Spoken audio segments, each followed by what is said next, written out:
the other night. Lowlands, lowlands away, me John. My love, she came dressed all in white. Lowlands away. I dreamed my love came in my sleep. Lowlands, lowlands away, my John. Her cheeks were wet, her eyes did weep. Lowlands away. She came to me at my bedside.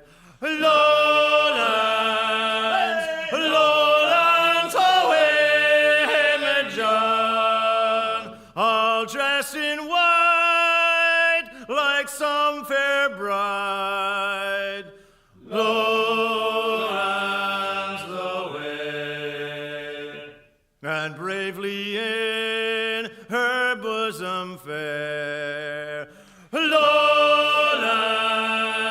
lowlands away, me John, a red, red rose my love did wear.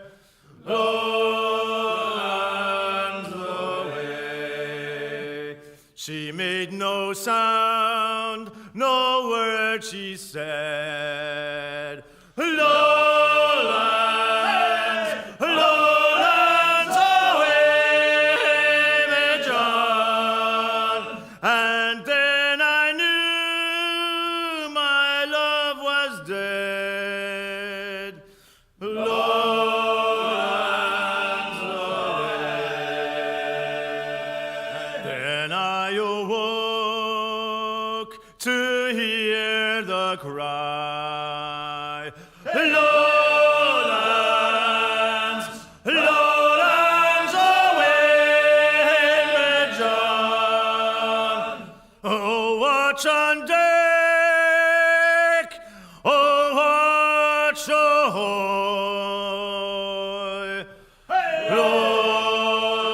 Lowlands away.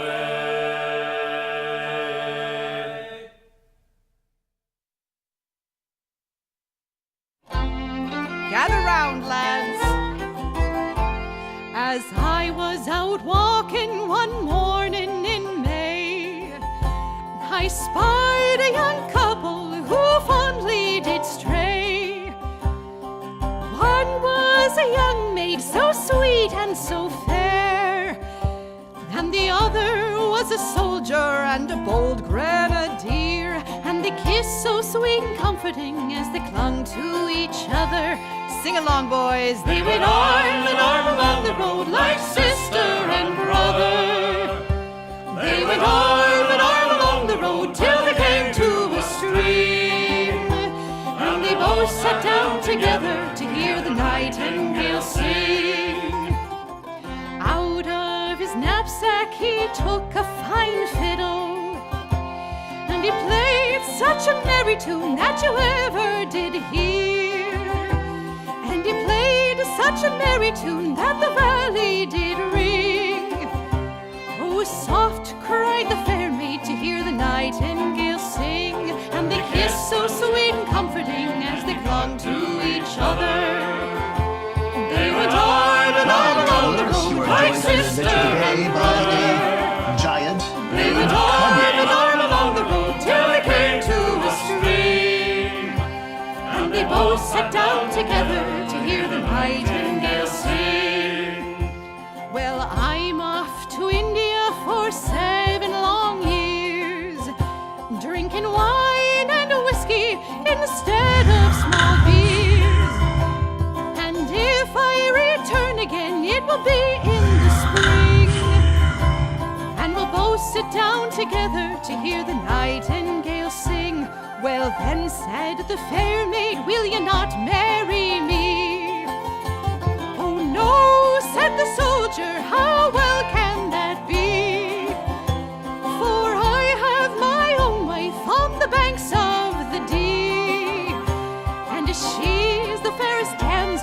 that you ever did see, and they kissed so sweet and comforting as they clung to each other. They went arm in arm along the road like sister and brother. They went arm in arm along the road till they came to a stream, and they both sat down together to hear the nightingale sing.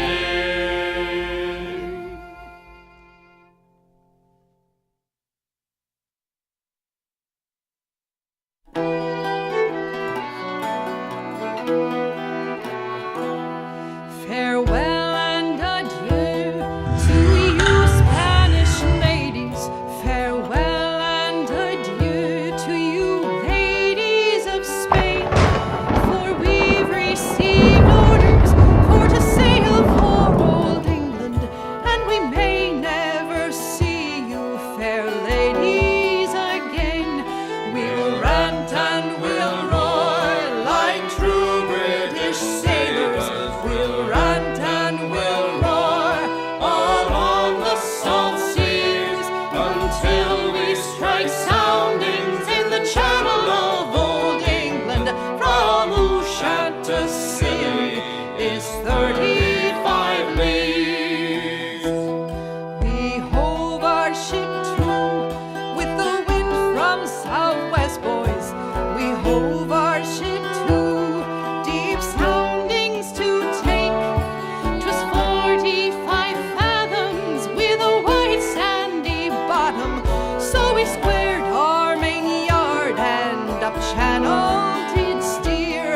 We'll rant and we'll roar like true British sailors. We'll rant and we'll roar all on the salt seas until we strike soundings in the channel of old England. From Ushant to Scilly is 35 leagues. Now let every man drink off his full bumper.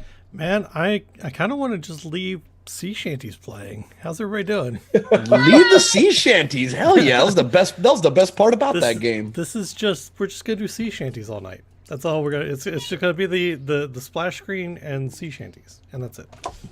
Yeah, I'd be okay with that. No, I really was one of the best parts of that game. If not the best part. Yeah. Thank you very Yeah. much. And then even though it's just sea shanties and the startup screen, somebody dies. Yeah. Yeah. So Rojan, you got a new I character nominate ready, right? Magpie or Rojan, either one. I was gonna say Rojan hasn't had a character die in D&D in a while. Let's go on his right off. That's because he's always the DM. Exactly. He deliberately picks the role that can't die. It's not fair. I Well, don't. it depends. Okay. Actually, if you look at it the way that like all of his characters die, at least like most of the characters, because all of his characters are the monsters, then he has characters die all the time. Yeah. Dun dun dun. Also, I'm not the one who's like always jumping to be DM. I mean, the only two DMs on this channel are me and him. Yeah, that's fair. Fair point. Yeah. So we are. How's everybody doing before we get started into such things? How's everybody? How is everybody's? Well, I guess 3 days since Wednesday. Again, 2 thumbs up. Way up. They're up here. That's Yup. actually how my son gauges how he's doing. Is like if he's doing really good, he'll give me a thumbs up. If he's doing like kind of okay, he'll give me the middle one. And if he's doing Yeah, I'm shitty, like, he'll give me the down one. I Yeah. don't know. I haven't decided yet. No, I'm doing real damn good, Right on. man. I'm having good times. How's everybody else? Doing good. I could do with like a week-long nap. I think that just happens anytime that you're over the age of 24. Somebody goes, "Hey, you want a Yeah. week-long nap?" And you go, "Yes." Yes. You don't Absolutely. even think about it. Yeah, man. Can't. I'm streaming. That's my response. Is I can't. I'm streaming. So You want to go out and see a movie? Can't. I'm streaming. what was I gonna say? Can't I'm streaming. I don't know. Yeah, so we're gonna play D&D tonight, and I haven't D&D. I haven't D&D. I haven't DM'd D&D in about a year or so. It's been a while. At least not a proper like D&D game that like I expect to go on for a long time. So this is gonna be fun. I might be a little bit rusty. You guys bear with me. Rojan, you DM D&D on a fairly regular basis. Twice a week. Yeah, you do Gibbering Mouthers on this channel, and then you do Clerical Error on your channel. Yep. So when was the last time you actually played D&D, though, as far as like from a player perspective? Like any edition, Yeah, about 7 years ago. about 7 years ago. So it's been a little Oof. bit for you, and haven't done it for 5th edition at all. Nope. I think the last time I played was one or two sessions of 4th edition, and then the DM just gave up, and that was that. Well, 4th edition was like the tabletop MMO. I have lots of complaints about 4th edition. Oh, So do we're I. not, I'm not going to get on the soapbox tonight. We'll move on. Spooner, have you ever played D&D? I've played D&D 4th edition. Okay. And the last I played it, literally I've done about, 4 sessions in person, and it was about 5 years ago. All right. HP And that was Fox. the first and last time I played. HP Fox has never played D&D before in his life. It's Not once. Not a thing you've ever This is done. all new to me. No, HP Fox plays on our Tuesday game, and any other game that I mentioned to him, he goes yes, which is why I've stopped mentioning games to him. No, you've done what? You've done Gibbering Mouthers. You've done at least one charity game with me, if not 3 or 4. I want to say 2, but I only remember the one. Well, we did the one with Petra and with Smashly that had several sessions. Yes, okay, And then we did yeah. the Tomb of Horrors one with the Tarrasque Yes. at the end, which was... I was just fucking done by the end of that because it was a Somebody 24-hour actually game. use a Tarrasque. Yeah, Well, it was a donation thing, right? Because it was Wow. for charity. it was a but ridiculously high donation. Somebody did it. That game is actually where my character from the Tuesday game made his first appearance. I created him for that charity game, and I liked him so much that I carried him over to the Tuesday game, and now everything's fucked. As it's apt to be in D&D. And he's no longer what he originally was. Yeah, he's got some Well, let's troubles. see. That was Issues. at least, what, 18 months ago? That character's been around for a while then. Mm-hmm. Mags, you've not played D&D since the last time I DM'd for you? I don't know, what was that? That was Out of the Abyss? I think so. Yeah. So it's been a while on that one too. It's been about a year or so, I Yeah. think. That sounds right anyway. I Maybe a was little touch- longer. I was a very special touched in the head half moon elf cleric. I think that's what you play all the time though. Or at least the first part of that In the head, description. yes. Yeah. So, what was I going to say? Oh, so we are starting out today. This is a brand new adventure, brand new characters for everybody. If you were here last week with us and kind of did session 0, you know a little bit about the characters and kind of the world that they're going to find themselves in. If you weren't, if this is your first time, I think we'll just go around and give off character names and classes. Everybody's level 2. So they're not super powerful, but they're not, hopefully, not one-shot kills for me either. Because I'd like them to stick around at least for 2 sessions. I get a little maiming done. Right, Come on. right. I kind of injure you a couple of times before I finally kill you. Spooner, who are you playing? I Who am and what are you playing- playing? I am playing 5s, the Kenku Monk. Right on. And for those that don't know, what's a Kenku? Think of like a raven person. Yeah, Minus- like a crow people, but they can't fly. There you go. Cool. Rojan, who and what are you playing? Oh, what was my name? I don't know. What is your Oh name? yeah, I am. Lexus. Lexus Bjornsson. A fucking car. The car. I am a protector, Asimar cleric of Lathander. All right. HP Fox, who and what are you playing? I am playing Crest, who is a Water Genasi wizard. And for those unfamiliar with Genasi, they're like half elemental, half humanoid people-ish.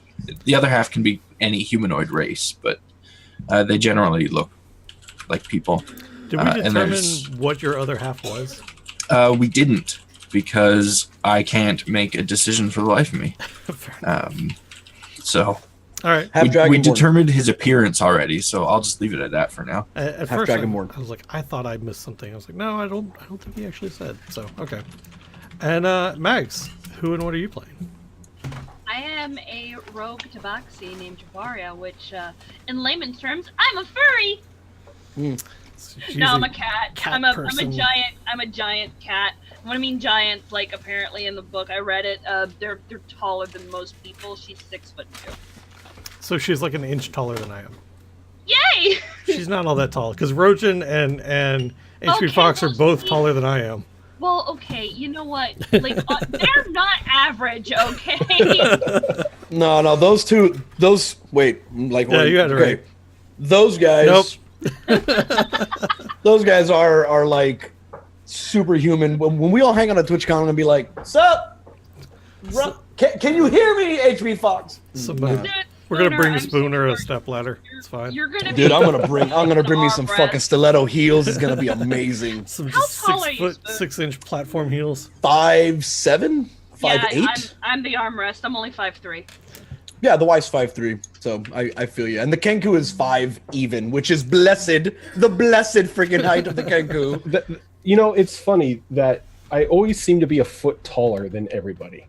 Yeah. You're, That Yeah, happens. we're surrounded by midgets, Rojan. Yeah, Rojan, how tall are you? What? 6'7"? Oh. 6'7". Oh. So you're a half foot taller than I am. Wait, no, bullshit. You're 6'7"? Yeah. I think You HP behemoth. Fox is about 6'7" as well, if I remember. You're correctly. freaking, I don't even know. You're behemoth men. What's the keep it in the circus, you two. Jesus. Keep it in the circus. Oh my Yeah, god. Spooner, The circus of Norway. Yeah, I was gonna say. Spooner, if it makes you feel any better, my son's probably gonna be their height by the time he's done. He's only 14 and he's 6'2". Jesus Christ. Jesus, woman. Yep. That is ridiculous. Man. I got nothing more to say. Will you stop humming, dog? Out, go. So I realized like 10 minutes before stream started that I forgot one thing that I usually do when I DM D&D.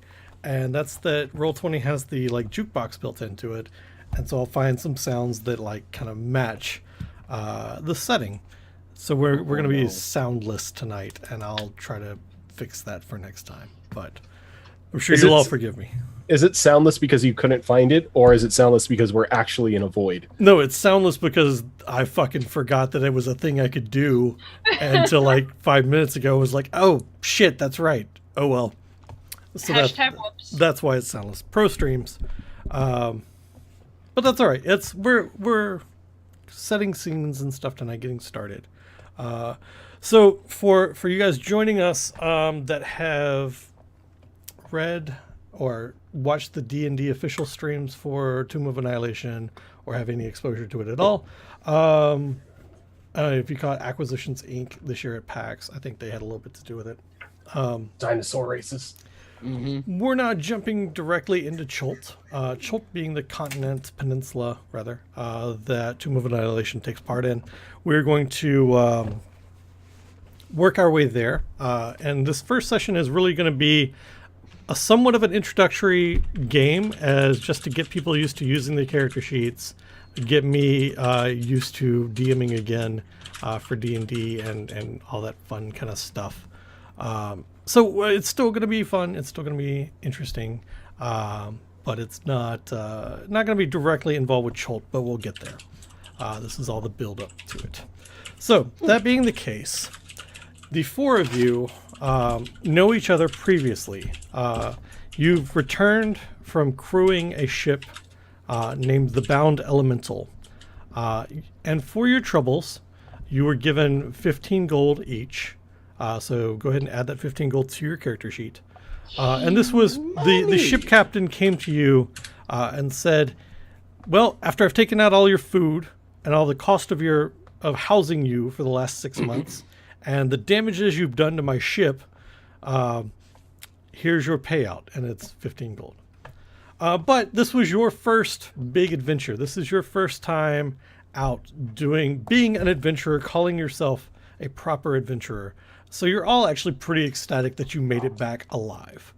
And you are all, we find you celebrating a successful voyage in a tavern at Baldur's Gate. And the name of the tavern is the Rusted Anchor. The Rusted Anchor is a fairly well-established sailor's tavern. So this is where crews come when they've come back. This is where people come to recruit crews. It is manned by an old dwarf who has a peg leg and a pet monkey that runs around the bar and like delivers bowls of peanuts to people as they're drinking. Oh God, I love this already. Can I live here? So this is where we find you guys kind of swapping stories of your adventures on the Bound Elemental. What are you all drinking? Water. Yeah, I'm probably drinking water too because I'm cliche like that as a water elemental. Being somebody who enjoys the what was it? The vices of the city, I'll probably have some sort of hard alcohol. Okay, so are you drinking like dwarven stout, or are you drinking like half elf IPA or what? No, we're going full dwarven. Okay, all right. So I am drinking an Like, ale I that was want- passed to me. I want the stuff that burns when you drink it. okay, all right. And so we've got the other two of you drinking water. Is that what I heard? I've just spent how many days out on it? Just all that tossing and turning. I don't want anything upsetting my delicate little kitty tummy. All See, right. whereas I'm going for the water because, out on the sea, the best thing to drink is alcohol because it keeps, right? Mhm. So I'm probably tired of the stuff. So I'm just going for some nice fresh water. Okay, because you've been out at sea, you haven't been able to actually drink the water, even though you've been surrounded by it for the last Yeah. 6 months. Okay.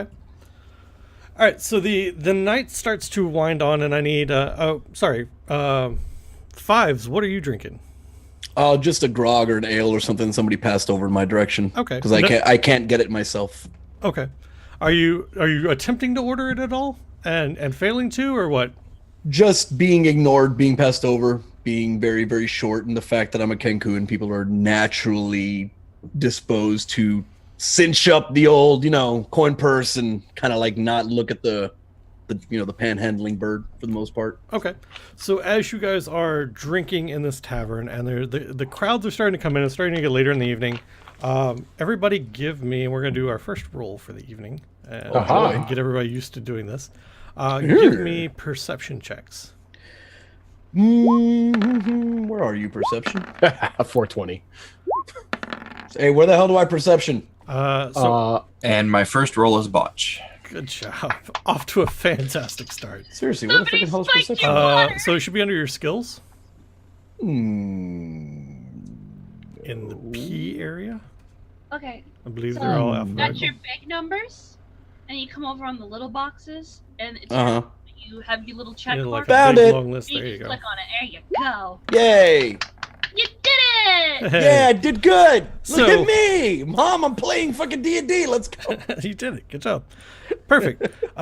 So Lexus is he's already one ale in, and that ale is stronger than what he was used to getting on the ship.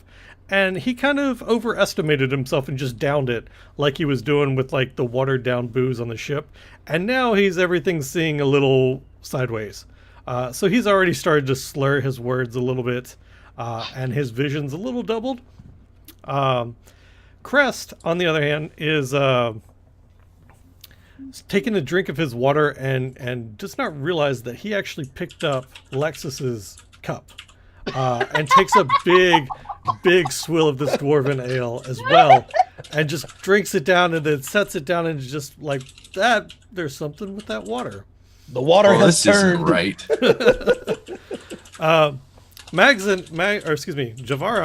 Javaria. Javaria. Okay, Javaria and Fives both see this go down. What are you guys doing? Do Well, you travelers, you are joined on your adventure today by a giant I am named getting Kanye. both of your companions already shit hammered, or at least on their way to being shit hammered? I want to see how this unfolds. I look over at Javaria. I point at Crest, and I make that sound of It's a sound I've only heard once before, and it was that vomiting noise the last time we were on the ship. Pug Police, thank you for the follow. Welcome to the game. All right. Go ahead and give me Constitution checks from Lexus and Crest. Oh, I of didn't course. see Rojan's roll, by the way. I rolled a 4. Oh, there it is. Yeah. A Oh, check okay. or a save? Just a check.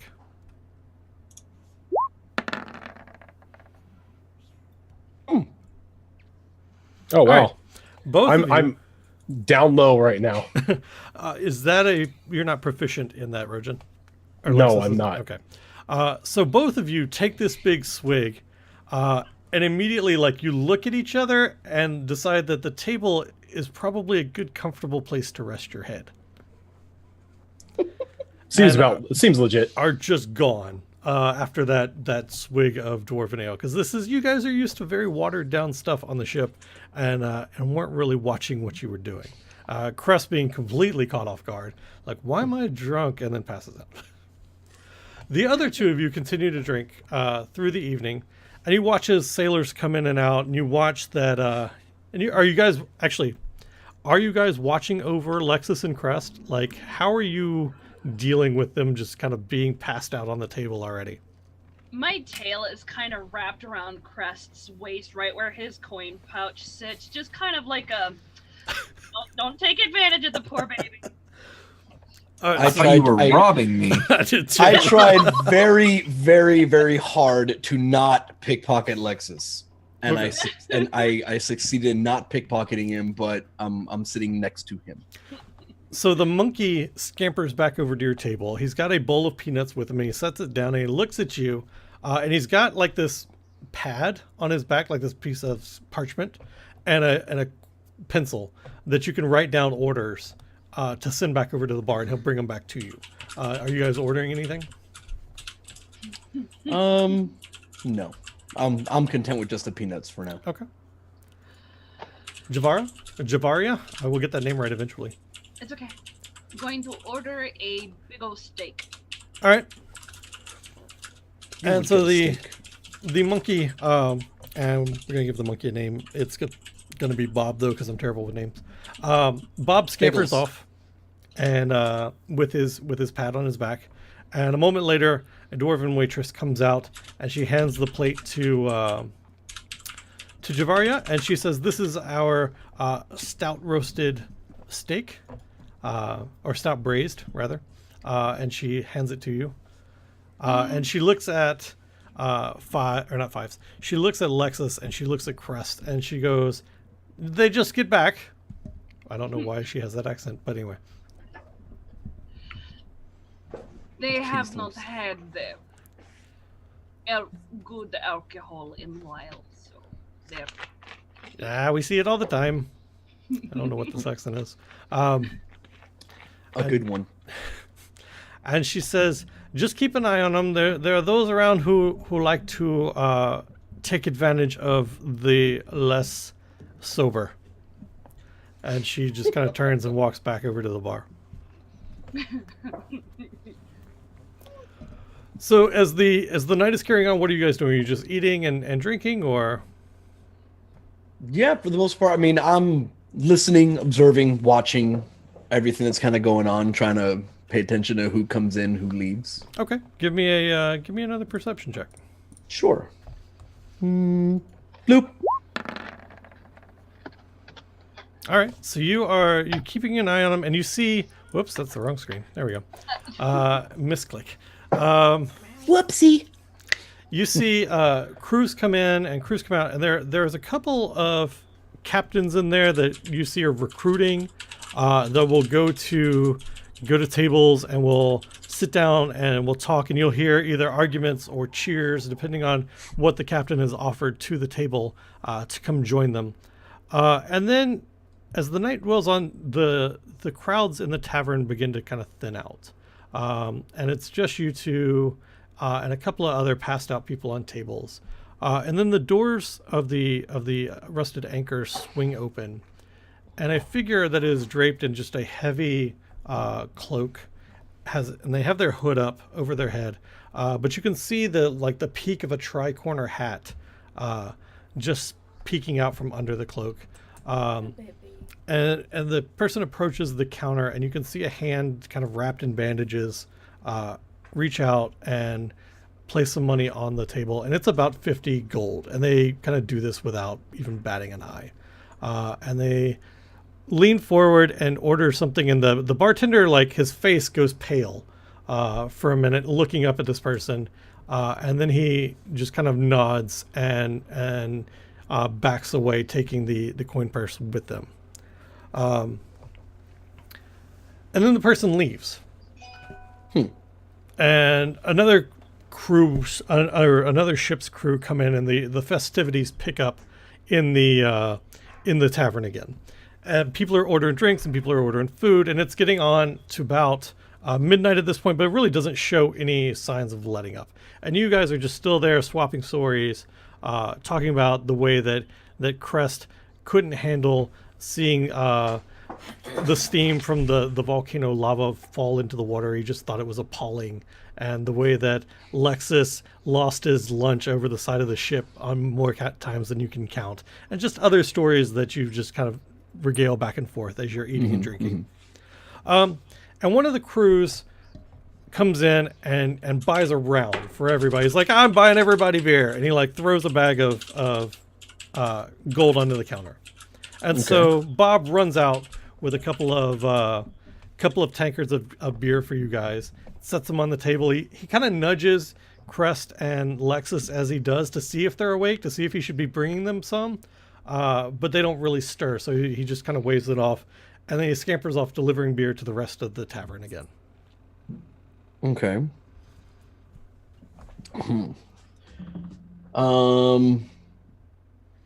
Damn it.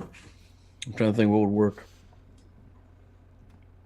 You saying that the monkey nudged the two knuckleheads that were asleep? Yeah, he's just trying to see, like, hey, should I bring these guys beer, or are they passed out? And they don't stir, so he's just not going to bring them anything. So what you're saying is they are absolutely gone. Yeah. For the foreseeable future until, like, maybe daybreak. Right, for at least the night. Okay. How late are we into the night? It's pushing 12:30. That's not too bad. Okay. I would like to. Oh God, I don't know. I don't know how to do it as a Kenku as far as mimicry goes, but I'd like to kind of like motion to Javaria about the hooded dude with the money and the bartender. I mean, I didn't want to interrupt while you were talking, but I kind of just want to be like, yeah, you if know. you guys have a conversation, absolutely, like, go for it. stupid chair. I go to stand up, and then I look at the two. Little bit of hesitation. Javaria thinks we should procure their coins so they don't get stolen. Yes. Nodding profusely. And not pickpocketing. It's very blatant that, like, okay, you guys are unconscious, taking your money. They can't give consent, but shit, no, there's no way I can make it out of that comment. All right. It's for your own good. Not my fault if I forget to give it back. Just saying. Deftly, just like it's nothing, like it's child's play, taking the coin, taking the bags. Yep. So, just to clarify, Javaria has Crest's money, and I have Lexus's money, right? Sure. Cool. I'm very okay with this. I love you, boys. As far as the bar, or excuse me, not the bar, the beer that was bought for the bar, and that Bob brought out to you guys. Jesus, so many bees in that sentence. Are you drinking it? Are you setting it off to the side? How are you handling that? I'm going to set it off to the side so that when they wake up, they've got that dog hair that, whatever fixes problems. Blech. Okay, well, this was the drinking beer mine. that was brought to you by Bob when the guy bought the round for the bar. I'm gonna drink it. Okay, give me a Constitution check real quick. Excuse me. Okay. What about I did save. My bad. Was that? I will get the right screen eventually. I did as a save. My bad. No, that's fine. You still rolled a d20. Which Okay, Is what I need. okay. That's fine. All right. Cool. Mags, what is Javaria? What are you doing? Are you drinking the beer? Are you? No, Rogue needs her wits about her. Okay. So Designated- Fives takes a sip of the beer and again is like, oh, just you've had enough at that point, and just like slumped down onto the bar or onto the table asleep, drunk. Jesus. I know you guys are lightweights. It's all that being out at sea for so long. Javaria, when the crewman sees that you don't take a drink, he actually takes offense to it, and so he walks across the bar to you and he looks at the other three, and he looks at you, and he says, "Are you drinking alone? You don't like my beer? Is it not good enough for you? What is this deal?" I don't know why he's Russian. Because I'm Russian, apparently. I think that's what it was. But anyway. Well, depending on his height, I'm either looking down at him or I'm looking eye to eye with him. You're probably looking down just a little bit at him. Probably do a kind of sleight of hand just to shut him up. I'm gonna raise the tankard to my face and pull it up, make my throat move like I'm taking a drink, but I spit it right back out. This is like, now go away. Give me a sleight of hand check. Bloop.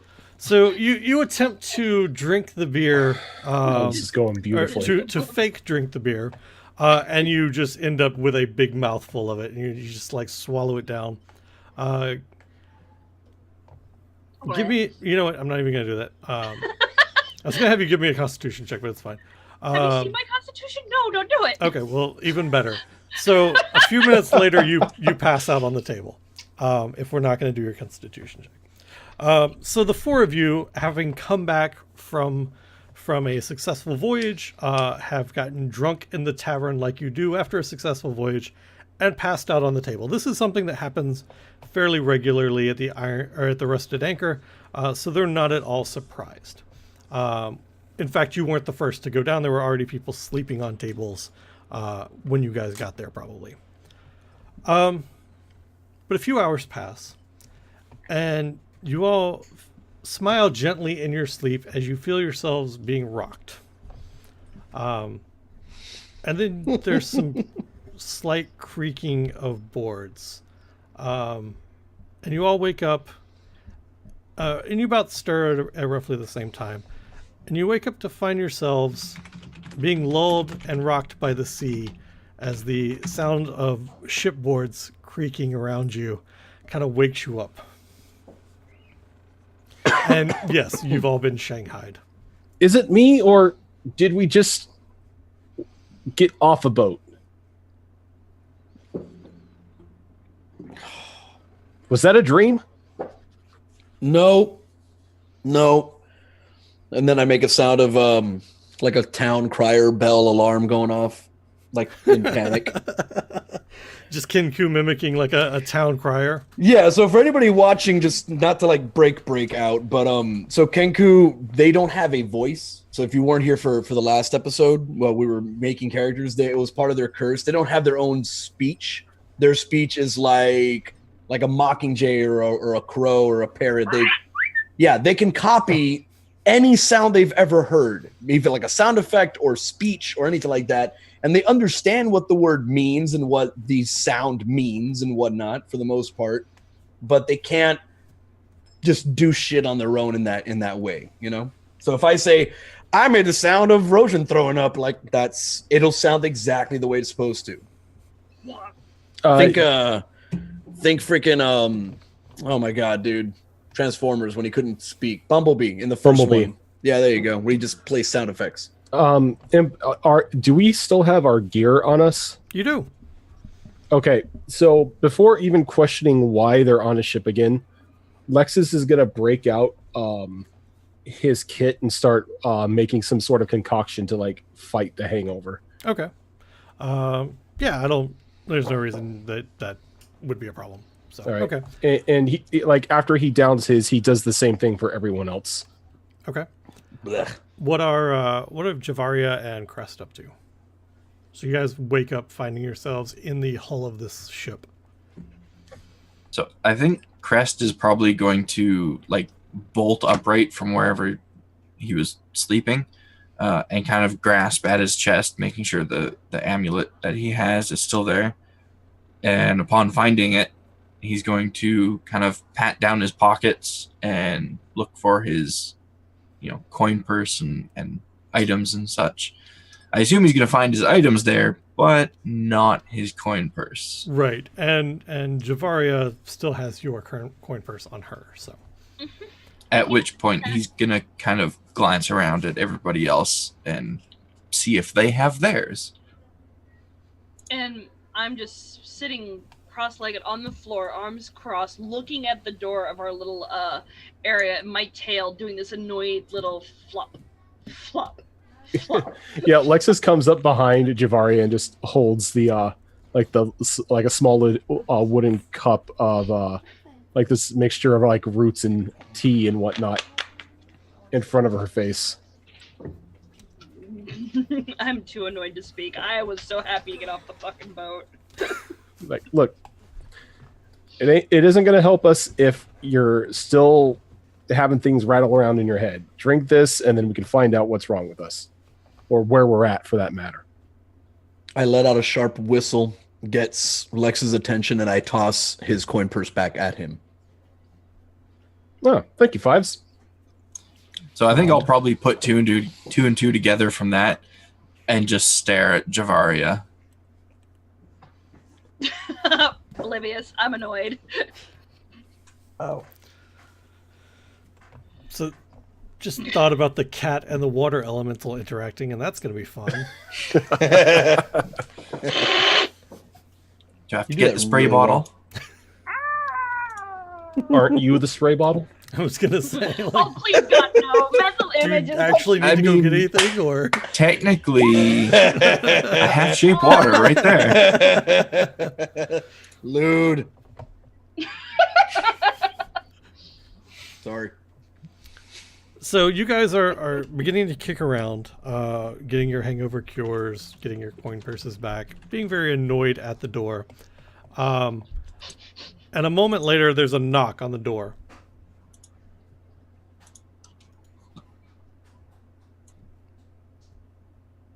Is anybody going to get it? Gonna say, like, Like, any of you going to get it? Javaria, you're kind of being a doorstop here. You wanna answer the door?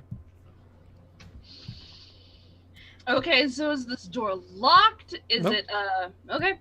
I just fling it open. and standing there in front of you is this figure that is about as tall as Javaria is, probably looking eye to eye with Javaria. Very tall, dressed in motorcycles, apparently.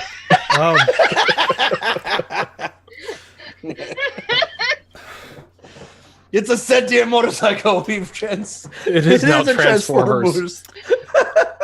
I got completely thrown off by that. I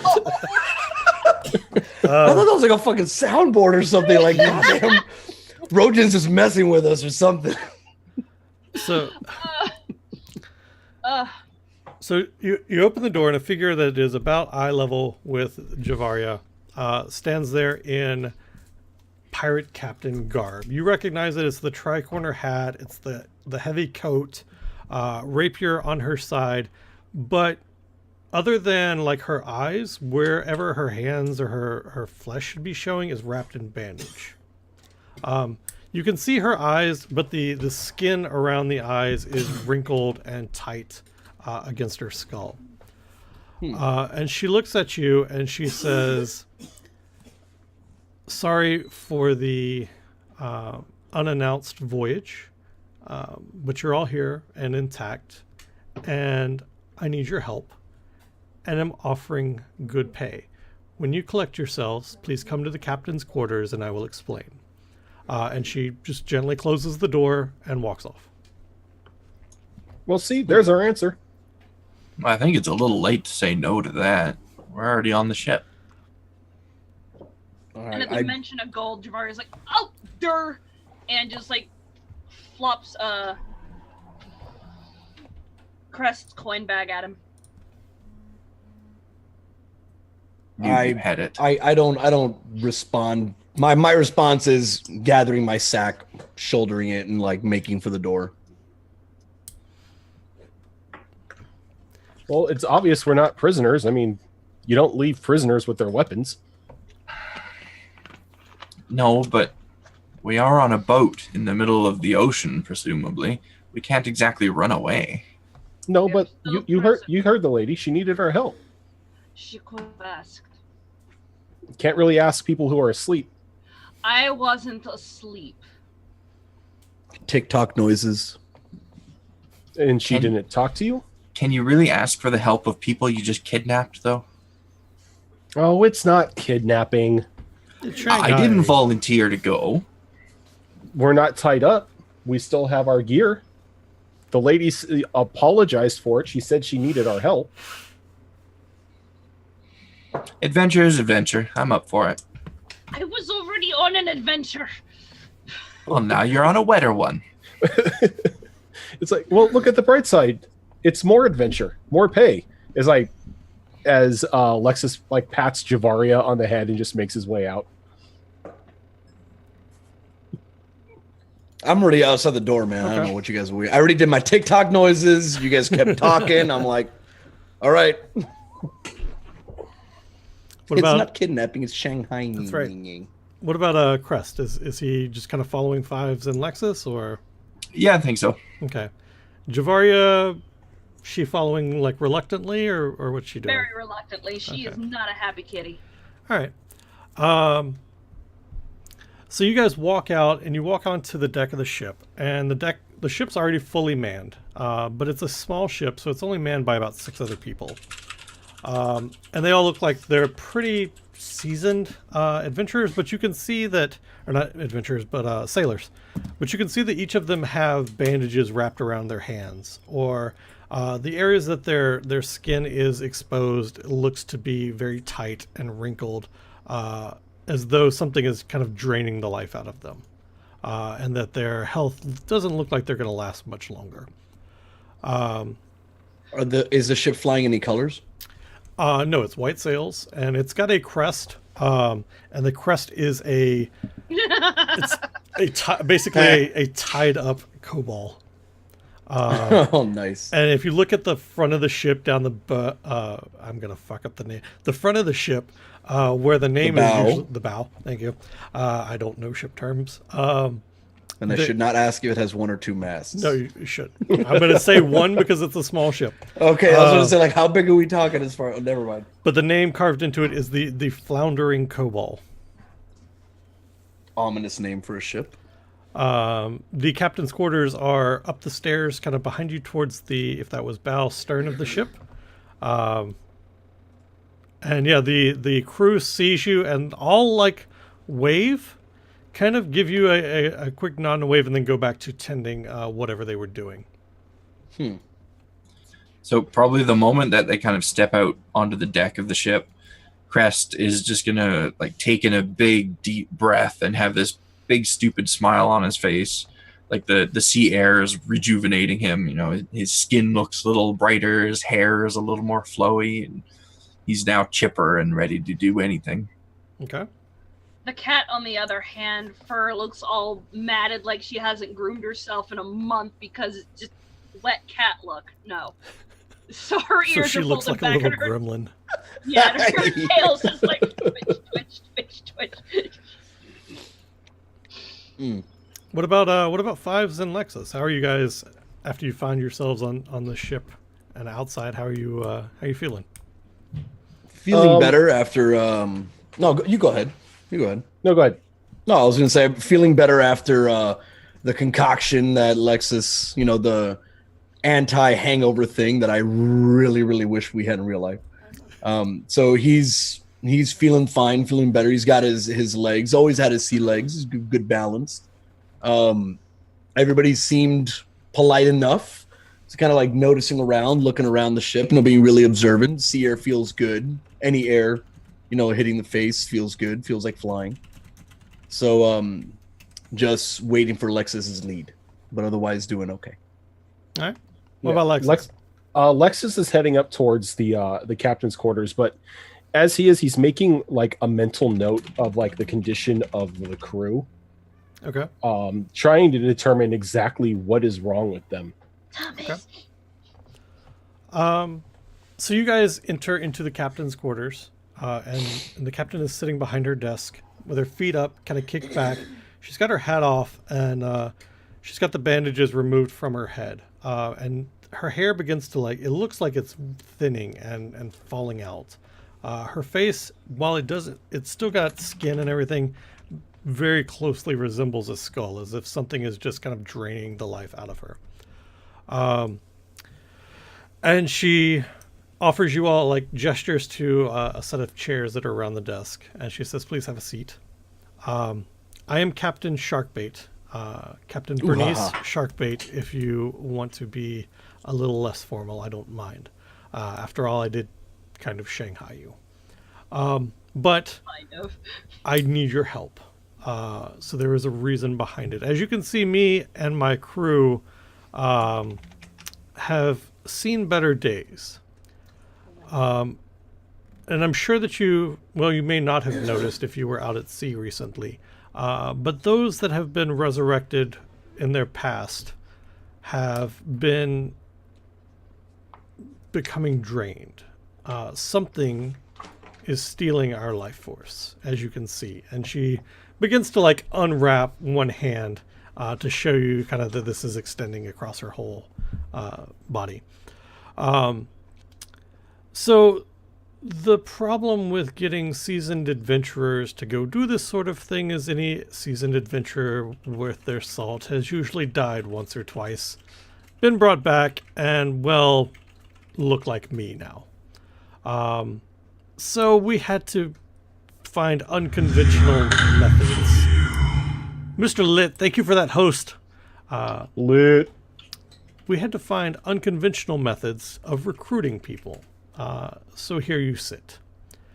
Now, I realize that I've recruited you against your will, and this is probably not where you expected to wake this morning.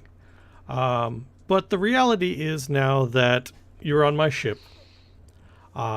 You can swim back to land if you'd like, but we've been gone all night and morning, so good luck. Or you can take my offer, go on an adventure, attempt to find this cure for whatever is ailing me and the rest of the world, and Alicorn. Sorry, hang on. No, do your thing. Alicorn, thank you for your sub with that Twitch Prime. I appreciate it. Everybody, drop hearts in chat for Alicorn, even if you don't have our lovely little mimic heart. Drop whatever you have for her. I appreciate that, Alicorn. No, that's the bad best timing. That's all right. That's the perfect The timing. ominous thunder as I'm talking. The world is dying, but you got a sub. That's right. She says, but you can go on an adventure, claim your treasure, explore new worlds, and I will pay you handsomely on top of it, assuming I survive. How handsomely? She says, there are kingdoms in Faerun that owe me.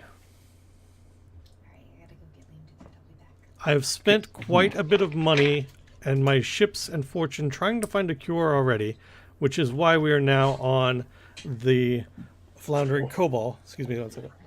My kiddo. But there are still kingdoms that owe me. And I'm more than happy to call in favors if that means that I continue to live. I look over at the gathered party. I look over at my three cohorts, kind of tilt my head over, shrug my shoulders. I'm in. Well, I can't really call myself a cleric of Lathander if I'm gonna turn my back on the entire world dying of a sickness. You know, I'll never understand your fascination with gold and shiny things. You can just dive down to the bottom of the ocean and find tons of them. Most of us can't breathe underwater. She Open that's up my right. arms, show feathers that don't really fly. Just She looks over at Crest when he says that, and she says, I have maps of multiple sunken ships from past naval battles that I'm happy to turn over to you. See, that sounds like fun. I'm in. So I guess everybody at this point is turning and looking at Javaria. the wet cat. The wet cat. The very grumpy wet cat who has a very grumpy cat face right now, just like fucking hate adventures. It's like fine. She says, fantastic. And then she looks at you and the way that you're dressed, and she says, have any of you ever heard of the realm of Chult? Or excuse me. probably not realm. Apparently Fives just burps when Sorry. she mentions Chult. Kenku don't have manners. It's That's okay. right. That was totally in character She too. Sorry. raises an eyebrow like, well, I'm just going to continue. All right. And she says, have any of you been to the land of Chult? All right. Never Say heard I of it. have.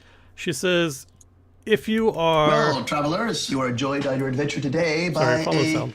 giant named Kanye. Blue Agile? I'm going to go with that. Thanks for the follow. Welcome to the game. She says, have any of you heard of or been to Chult? We all say no. No. So, Chult is different from the rolling hills and forests of Faerun around Baldur's Gate and the landscape that you're likely used to. She gestures to Lexus, who is probably wearing, I'm guessing, like his heavy armor. My chainmail. Oh, yeah. She says, you probably don't want to wear that. It's a very hot, humid, tropical area. But because this is my third voyage to and from Chult, I've figured that most adventurers don't know what they're getting themselves into when they get shanghaied and thrown to another continent. That might be part on me, but I have some armor and clothing that will be much more suitable for you when you arrive at Chult. It is about a 2-week voyage from here to there. I don't really expect anything from you other than to help crew the ship if you'd like, or if we happen to get into danger, defend the ship. And Well- she looks around at the party and she says, are there questions? I assume you have comments. What's in Chult? Chult is where some of the more wiser arcanesters of the world have indicated that there is some disturbance with the life force. This is our best guess as to where and what is causing this curse across Faerun. Okay. So are we likely to find some of said wise arcanists in Chult? 'Cause I happen to have a thing that, needs uncursing. It is possible. I know that you are not the only expedition going there. As far as what or who you run into there, that I can't give you much clue of for. Well, it's the best lead I've got. She looks at Lexus and Javaria, and I keep wanting to call you Jaraxus, and I'm like, nope, that's WoW. That's not the right J word. Jiraxis. It's like if we do a fusion Eridar, dance, Lord of the Burning Legion. we do like a fusion dance or something. Like Nice. it keeps speaking Lexus and then Javaria, and I'm like, just Jaraxus. Like, nope, that's not right.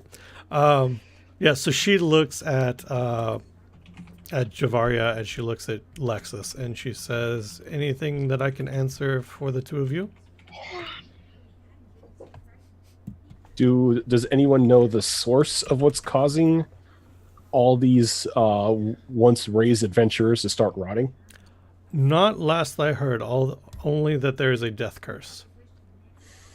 Which you may have seen the moon acting odd lately, and we believe that may be tied to it. It's red? It's redding and full all of the time, which makes navigation a bitch. Actually, I don't I think look over at Javaria, it's red. Reach over and just very lightly pat him on the head, like, yes, good boy. Learning vocabulary. You guys better get used to this. I'm not gonna I'm just putting that out there. It's fine. You're doing good. All right, we have been going for about an hour, so we're going to take a first quick break, and then we will get into what goes on the ship on your venture, your way to Cholt. So you folks that are hanging out with us and watching, thanks so much for doing so. We're going to take a quick 5-minute break or so, and then we will be right back. And we say so, and we know so, where the sharks will have his body and the devil take his soul. Oh, poor old man. I dreamed a dream the other night. Lowlands, lowlands away, John. My love, she came dressed all in white. Lowlands away. I dreamed my love came in my sleep.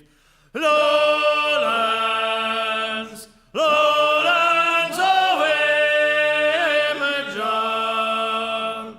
Her cheeks were wet, her eyes did weep. Lowlands away. She came to me at my bedside. Lowlands, lowlands away, John, all dressed in white like some fair bride. Lowlands away, and bravely in her bosom fair. Lowlands, lowlands away, John. A red, red rose my love did wear. Lowlands away. She made no sound, no word she said. Lowlands, lowlands away, John. And then I knew my love was dead. Lowlands away. Then I awoke to hear the cry. Lowlands, lowlands away, John. Oh, watch on deck, oh, watch ahoy. Lowlands away.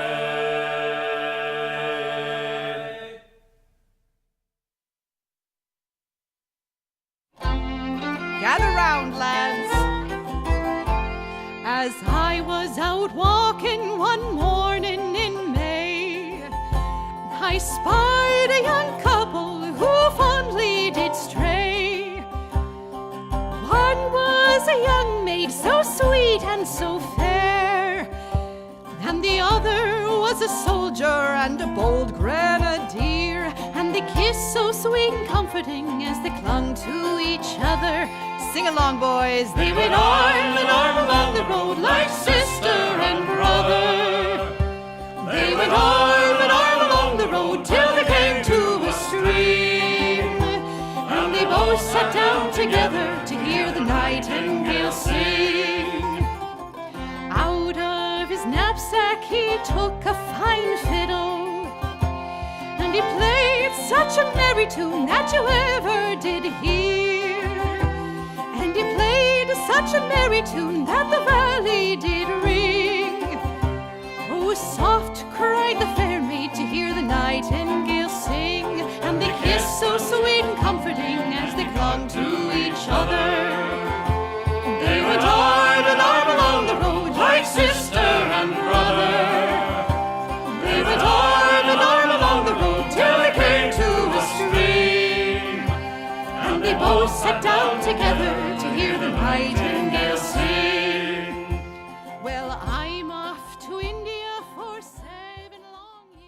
All right, and we are back. Welcome back, everybody. Roach is not Except back. for Rojan. God Nope, damn it. there he Roger. is. There he is. The worst. That's okay. You just missed a very awkward story time. It's fine. Awkward story I'm back. time and D&D I'm go back. hand in hand. It's okay. Okay. All right. I lost the master sword in my bra. It's fine. Wait, what? Well, Yeah, travelers, no, you are joined on your you adventure really- today you should have by been there. It a was great. giant named Kanye. First, we're discussing the physics of H.P. Fox's Shadow Phallus, and then somehow I think I it missed that turns- part. No, yeah, you weren't here for that part. That was fun. Big Patty 314. Thank you for the follow. Welcome to the game. All right. The try fuck to- do I miss when we go on break? I don't know. Yes. That's a good question. I literally can't tell you. So, you guys are on the Floundering Cobalt. You have been shanghaied and now convinced to taking on adventure in Chult. The sail from Baldur's Gate port to Chult is going to take you about 2 weeks. Jesus. Yeah, it's a pretty lengthy. Well, I guess not lengthy. You guys have been on ships before for months, so it's not a terribly long voyage. You just kind of kick back and get into your. All right, well, this is what we're doing and sailing. I'm sure Javaria is spending as much time in the crow's nest as she can to keep away from the water. Until it rains, and then I realize I'm stuck in the middle.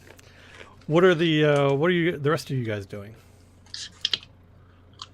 Right now on the ship, trying to avoid a crow's nest joke. I think I'm not gonna lie.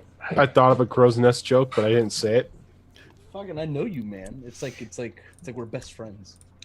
I think I'm actually going to find a quiet-ish place on the ship to perform a ritual.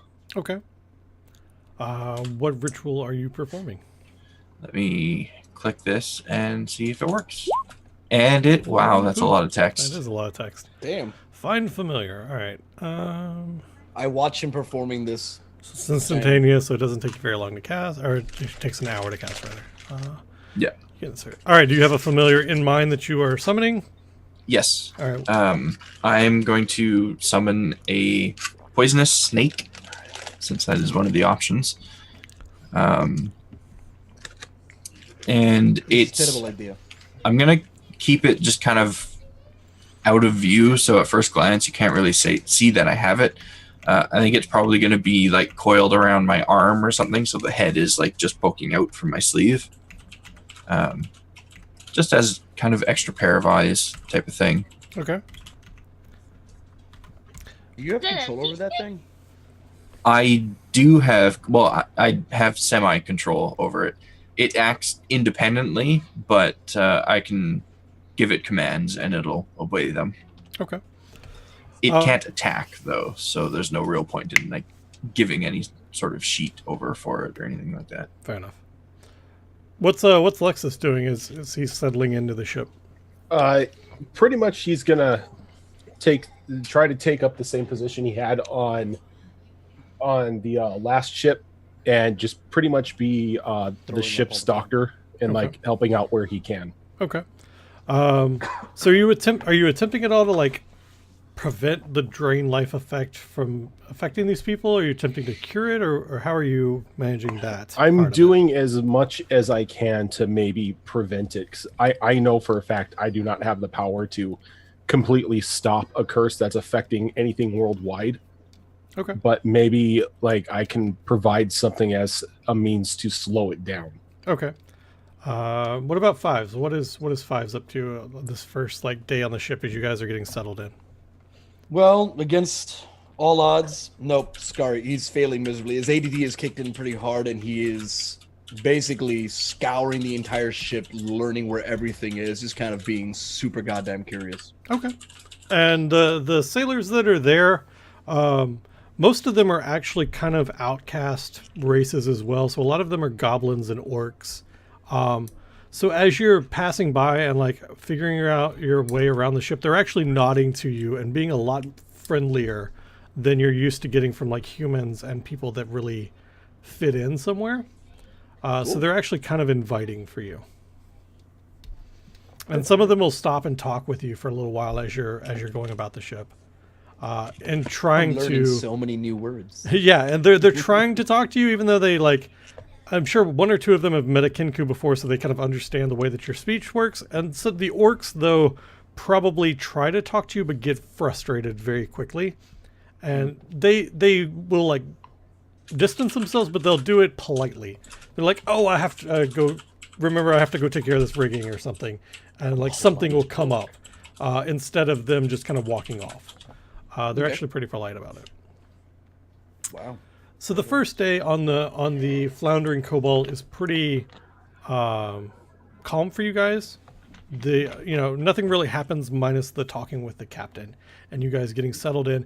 You can kind of see Baldur's Gate off in the distance if you look back, and you can see it disappearing kind of into the horizon as you're sailing south and west, I think, towards Cholt. So the first night, they offer everybody food and drink, and like everybody's kind of talking, and they're sitting a little far off from you because they really don't know what to make out of you yet. And the first mate comes over, and he's this large half orc, and he's got a bandana over half of his face, and you can see sticking out from below it the scars of probably a sword fight. And he's scarred up, like his shoulders and his arms are full of scars. And he looks at the four of you and he says, I have to apologize for Captain Shartbait's methods. But some of us here are getting kind of desperate. She's a good captain, and unfortunately this curse has been doing her much harm. And she's desperate to find a cure. I'd be lying to say if I said you were the first crew or ship that we have taken to Cholt. Unfortunately, we haven't heard back from anyone yet.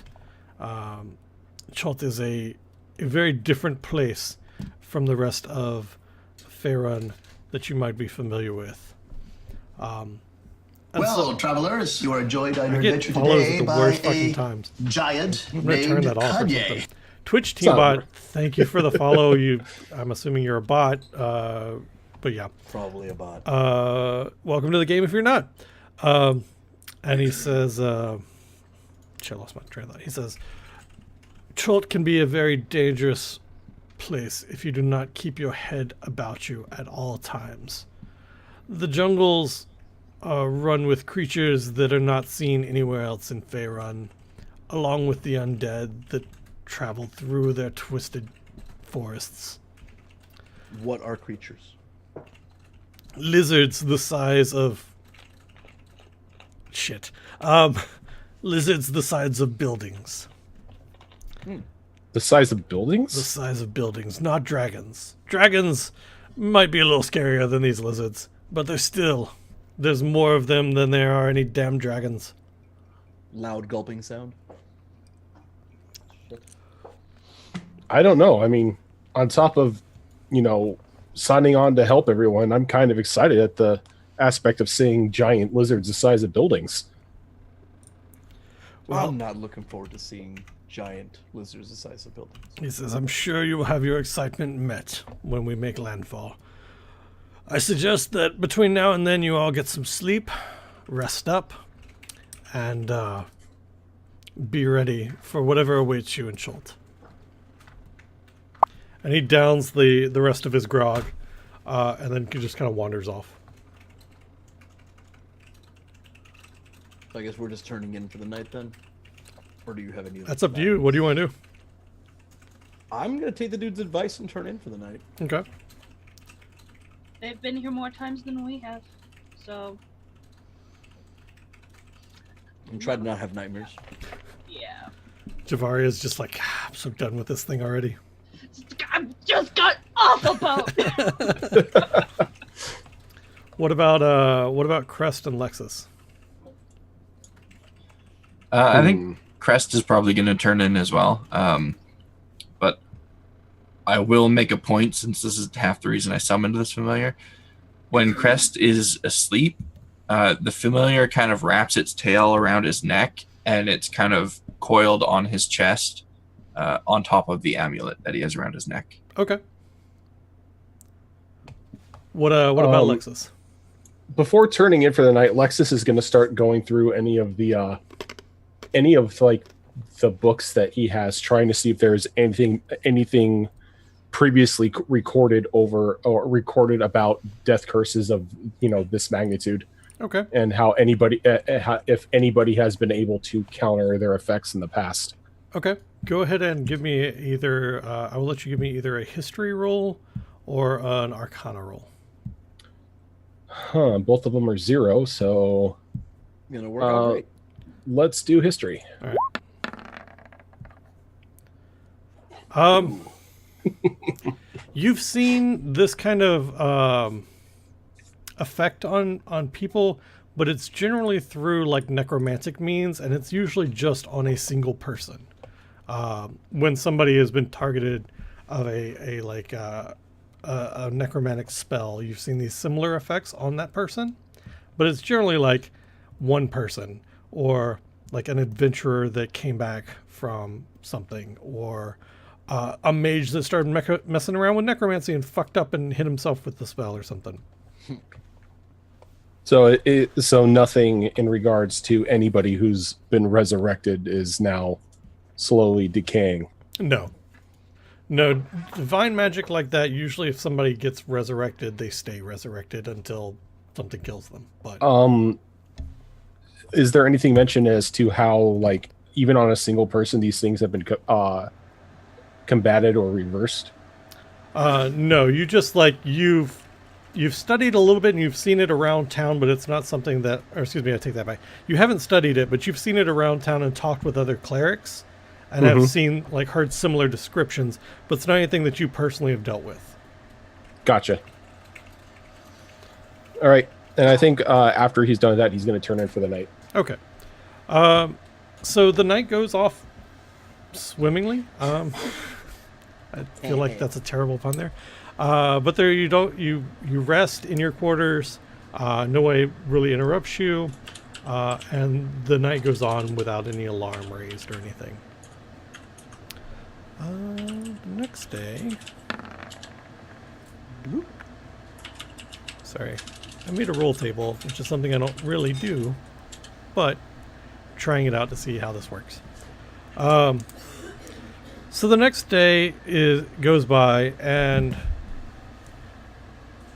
about mid-afternoon, the ship drops anchor.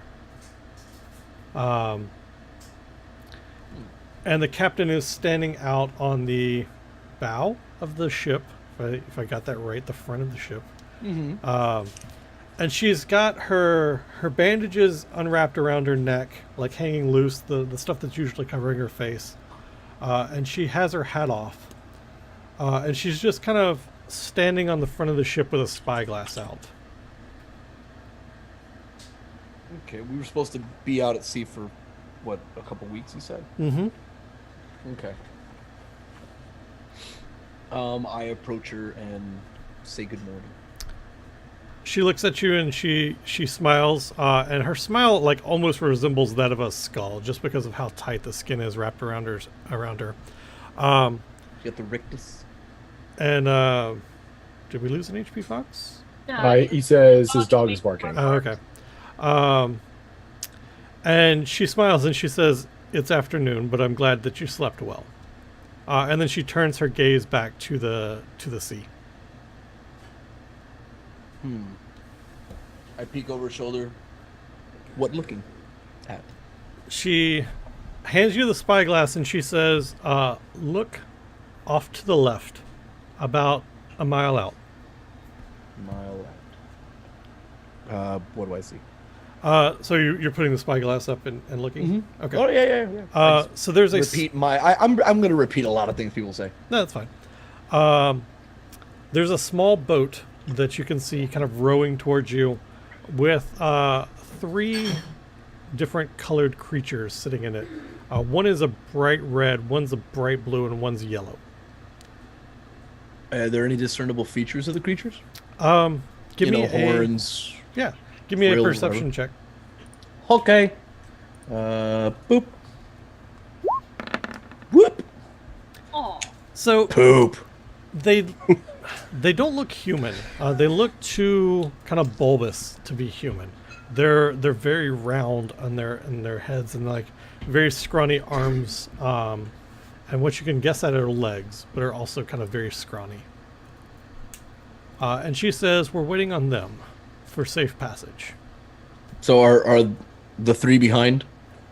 So I'm just assuming that that Lexus and everybody's just right behind. I don't Like know. behind me? Where are the rest of you? Lexus would be wherever he would be needed. Okay.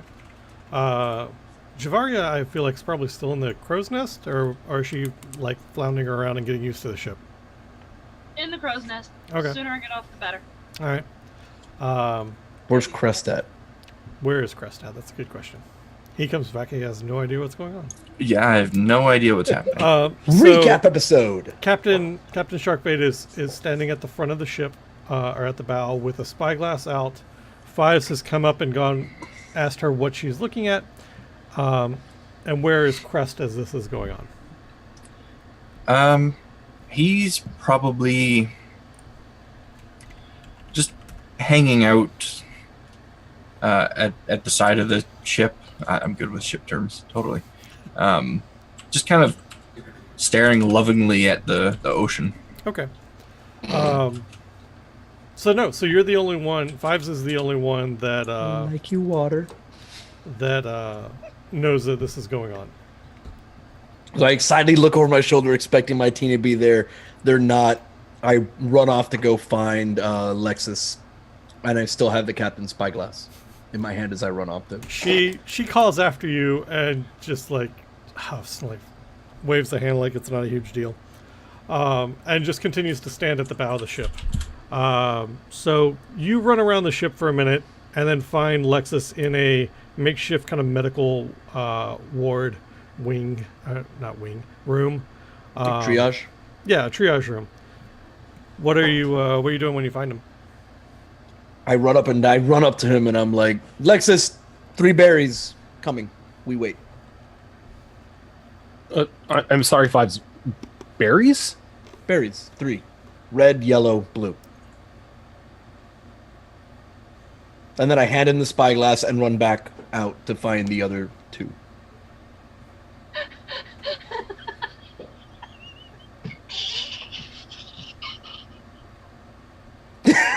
Apparently there are berries coming along. So I walk out to the Lexus walks out to like the deck, like looking around for anybody that can maybe clarify what Fives meant. So as he's holding the spyglass. the Captain Sharkbait will see the spyglass and she'll clear her throat and just kind of motion for you to join her on the bow. All right. I walk over there and I hand her the spyglass. I'm like, Fives was really excited about 3 berries. She laughs at the word berries. She says, "We're waiting on safe passage through the sea here." She kind of points out and gestures out, and you can see a little brown boat making its way towards your ship. She says it's nothing to be worried about. So this is sort of like some sort of diplomatic envoy. You could say that. And they're not berries. No, they're not berries. Google Okay. Map push pins. Although you probably not a term to use around them once they make it here. May I inquire as to what they are so I can give our Kenku friend the correct terminology for them? At this point, I'm at the crow's nest, tugging on the cat's tail, yelling berries. She says they're grungs. They have Rungs. She nods. They have a settlement nearby, and as passage through their territory, we pay them a small fee. Oh, that's what a grung looks like. So are they the little frog people? Yeah. Yeah. That's adorable! Oh my god, I want one. I will make sure to tell Fives not to call them berries. She says, I'm sure that they would appreciate that. Lexus is gonna walk over to like the mast of the crow's nest and call up to Fives. Fives, get down here. We need to talk. Yes, coming. Berries. Very close. Very close. Very close. Roller welcomes our new Kermit lords. Once he's down, I'm like, they're not berries. They're grungs. Not berries. Not Grung berries. Do not call them berries. They don't like it. Okay, not berries. Not berries. Grungs. Got it. And with that, he's like, Lexus is gonna walk back to the triage room. Okay. I walk over to Crest on the side. Crest, not berries, coming. Boat very soon. Berries? I could go for a few berries. No, not berries. I don't think I know what a knotberry is. Me neither. Let's go see. Okay. I swear, Fives is like a 5-year-old. I mean, he's like what? Like, I think he's 17. Yeah. And Kenku's mature at 12. So he's... Yeah, that's... Yeah. About 5. Like, mentally. Orbs. So about an hour later, Explains why I haven't killed you yet. you hear, those of you that are standing on deck hear the sound of grappling hooks being thrown over and catching as the grungs board the ship. And you hear, excuse me, Captain Sharkbait kind of call out in her raspy voice, emissaries, I'm so glad to see you once again. Emissary Barry. She says, as last time with my voyage, we are bringing adventurers to Chult, and we seek passage through your waters. And the blue and yellow grungs stand back a little bit, and the red one kind of approaches. And she hands the... Berries, goddamn it. She hands us a pouch of gold to the grungs. And she says, if you'll wait here, I'll get the adventurers for your inspection. This is going to go over so well. And she goes and she rounds up each of you from the crow's nest, from the triage room, from wherever Fives and Crest are hanging out at. She says, our emissaries would like to meet you and look you over. Nothing big. Not a big deal. And then she leads you all back to the deck. Okay. And she kind of lines each of you up. She says, here, stand here. And this will take just but a moment. And the red grung kind of steps out and walks past each of you, and he looks you up and down, and then like hops to meet your eye level, and then moves on to the next person. Damn, that dude's got some hops on He him. does. He looks You don't back. have to hop very high to see me in the eyes. He looks back to the captain, and he says, "No grungs, good work. Your passage is safe." Safe berries. And then he was getting ready to disembark, and then he stops and he turns his head. What was that? What was that? And he sighs like an exasperated sigh. Kim Goose. And then he just kind of disembarks. And you guys watch as the boat rows off back the direction it came, and Captain Sharkbait gives the order to raise anchor. I waddle over to the captain. Captain, not berries, grungs. Tap her on the chest and go back below decks. So I think after they depart, Crest is just kind of nudge Javaria in the side with his elbow and be like, "Wow, I'm surprised they were so friendly. Grungs usually just poison people and rob them. That was fun." turning and looking at him like I'm supposed to be the one with the death wish. Oh. And so the crew is raising the anchor, and you guys are setting sail again. What are you doing the rest of the afternoon? Anything in particular? Just fiddling around below deck, taking inventory of things, reading, looking, listening.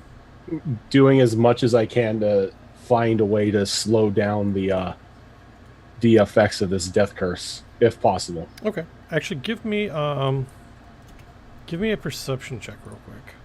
Which one? Me or Rojan? Rojan. Okay. Bloop. So you do notice that the bandages on a lot of the crew are hanging looser than they were the day before. Almost as if they are beginning to get weaker as each day goes by. The people or the bandages? The people. Like thinner? Right, like they're starting to shrink away noticeably.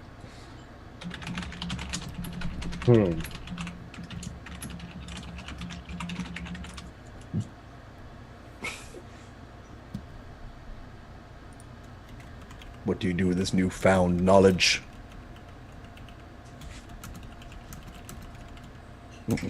Oh man, this is gonna be a challenge.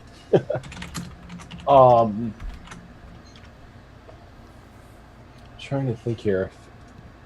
They're showing. Are they showing signs of rot, or is it them just wasting away? Them just wasting away. They're not really. There's no rot or decay on them. It's literally, if you've seen the movie Thinner, or read the book, it's the similar thing. They're just starting to shrink. Ew. All right, so Lexus is going to try to concoct something out of his alchemist stuff to see if he can't create something that maybe gives them a little more strength. Okay, go ahead and give me a roll. All right, so I'm going to use my alchemy supplies here. Yep. Are you proficient with that? Yes, I am. So a Doesn't 9. really matter. So you mix together a potion and a to kind of get what you think is going to work, and then so you feed it to someone and they take it and they look at you for a moment as they swallow it down, like that's awfully bitter. And it's Most medicine is. It's one of the sailors, and he like stands for a moment and he says, well, I'll let you know tomorrow if I'm feeling any better. You don't see any immediate results from it. All right, so I just marked down. I marked down like a ledger, who took it and what was used to make it. Okay. Oh God, these poor people are going to be my my lab rats. Clinical trials. Yeah, he's literally doing clinical trials. Okay. What about Crest, Javaria, or Fives? Are you guys doing anything the rest of the afternoon? I think Crest is probably going to return to wherever it is that they happen to be sleeping at night, and take a couple hours to record the day's events and the interaction with the Grung in his tomes. Okay. I want to ask the captain more about the Grung. Okay. What are you asking her? Why we need their permission. She says, not far from where we met the ambassadors, the Grungs have a small island, and they claim the waters around that island. And if we don't pay passage, then they make our lives very difficult. And it's Difficult easier- how? Difficult, like 150 Grungs will overrun a ship. Difficult. So it's easier to pay them off for passage through their waters. Okay. Makes sense. What about That's all we got. Javaria? Is she just hanging out in the crow's nest still, or is she... No. No? No. All right.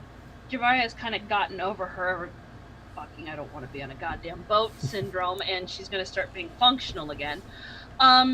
she's going to go down to the captain's quarters and request to see any available maps of the area, since they've ventured in there a few times, and since one of her gifts happens to be cartography and you know that kind of stuff. Javari wants to know what she's getting into before she gets there. She's an archaeologist, right? Yeah. Okay. She nods and she says, "That's fair. I don't have a very detailed map of Cholt, but I can give you what I have. And those of you..." When I overhear game. the captain say Chult, can I just come right in back into that room? Sure. I am very interested in what is Chult. This map is going to take a minute to load because it's got a shit ton of markers on it. Holy Hex, crap! hexagons, oh my god. And there's a reason for that. And the reason for that is the areas that are covered are places that you don't know what's there. Can I zoom out? Jesus. Yeah, there should be a bar at the top right corner. There we go. Okay, there we Up go. and down. Yeah. But, so you guys have some exploring to do when you get there. Neat. But she does hand you a map that Oh, has the shore outlined, and everything internally is just kind of not there. gotcha. And as you guys explore Cholt, and there's a mechanic for exploring Cholt, we will remove some of these hexes and display more of the map. And that's just kind of how that'll work. And I'll leave you guys there. I'm going to switch back over there, which green screen. I zoomed in, and one of those spots was Mesro, and like my brain was like, "Wait, we're going to Mexico? What? No, not quite. Fuck." Are we coming from the south or are we coming from the north? You're coming I from the forgot. north. Whoa, I will Okay. get these. It's the first show, and I keep clicking the wrong screens. And you guys will deal with it as I get used to doing it again. We'll be fine. Yeah, you guys are coming from the northwest. So you're sailing southeast. Gotcha. Anything else you guys want to do that afternoon? I want to ask about the creatures on Chult. She smiles. She's like, "I'm happy to answer any questions that you have. Please know that all I know is hearsay, having not stepped foot on Cholt myself." You've not been to Chult? I have not. I have delivered adventurers, let's call it that, back and forth several times, but personally have no reason to go to Cholt, so I have not been. Can I make the sound of pigs to slaughter? You can. Sure. So I make that sound. Hopefully she gets it. She nods and she says that's part of the reason I've never been. That and the land doesn't agree with me greatly. Okay. I nod and kind of just plop down next to Javaria, Okay. looking at the map. So go ahead and Mags in Jafaria's inventory, go ahead and add a map of Cholt.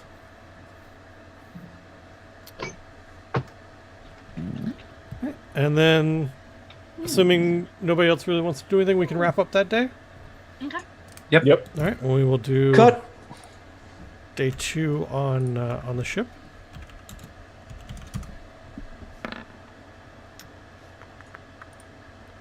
Bloop. All right. So and some of these are going to be interactions like you had with the Grungs. Some of them are just going to be kind of notes of interest, and some of them are going to be things for you to do.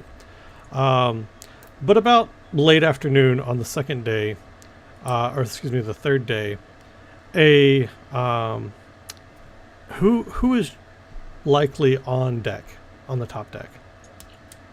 Crest would be. Crest would be. Fives is on top deck. Fives. Okay. You guys see a giant skeletal whale surface near, like, beside the floundering cobalt, and just nudge it, and the whole ship like rocks hard, and then it dives back under the water. Okay, so it's an undead whale? Yeah. Fuck. Okay. No, I thought maybe like the bones came up out of the water. Yeah, and that's exactly what happened. Okay, but it was like when I say a But- dead whale, like with just the bones Yeah. hitting, or like a sentient No, aware sentient, aware zombie skeletal whale. whale. Zombie yes. whale. Gotcha. Skeletons up. Fuck. All right. But it just surfaces and nudges the boat. And you guys, like, the boat rocks hard to the side and then comes back. And by the time the boat corrects itself, the whale's already dove? Again. Yeah, dove's the right word. Submerged. Submerged, thank you. Rojan, the sailor that you administered the potion to comes back. His bandages are light again on him. As far as just kind of not, they're hanging a little further again. I look at it like, maybe if I make a couple adjustments to the potion, it may work. I mean, if you're willing to continue to help me out.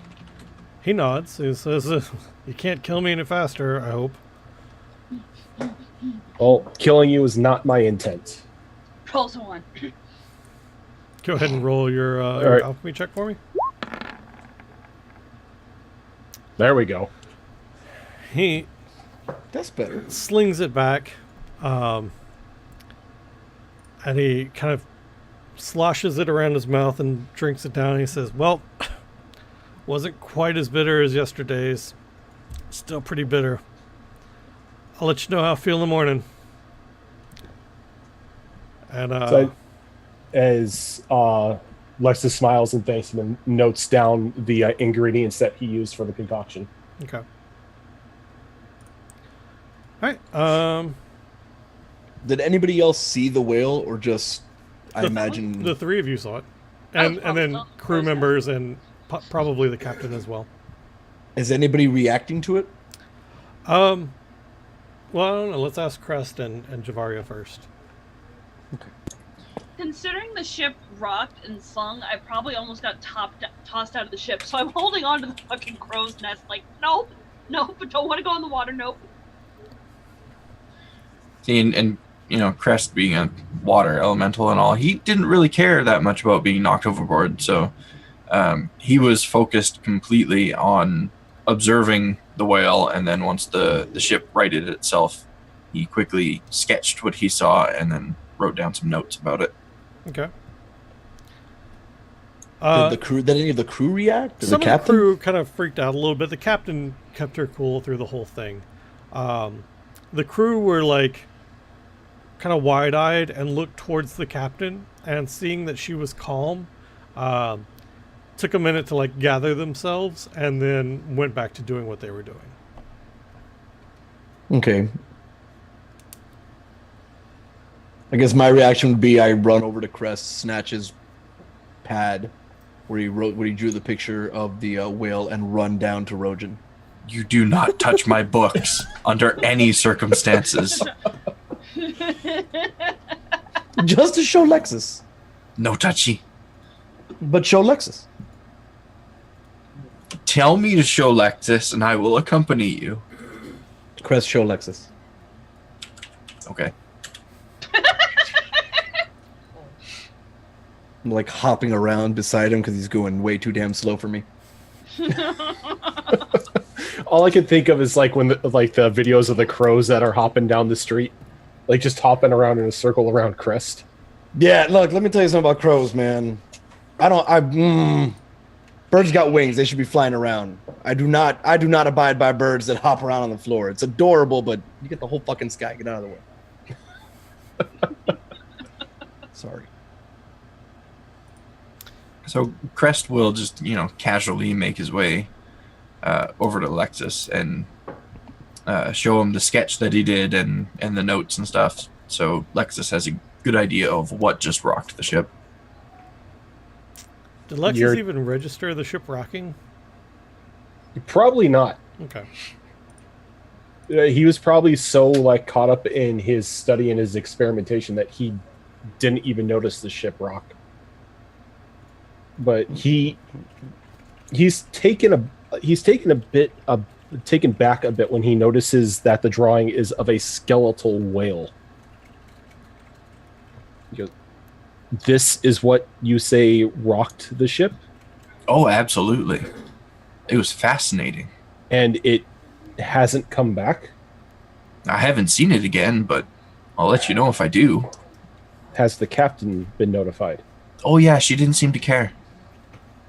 Dead fish. Indeed, dead fish. That's a Big bad dead omen. fish. Well, we really can't set out a hunt for it. We're kind of on a direct path to Chult. Let's hope it doesn't follow us.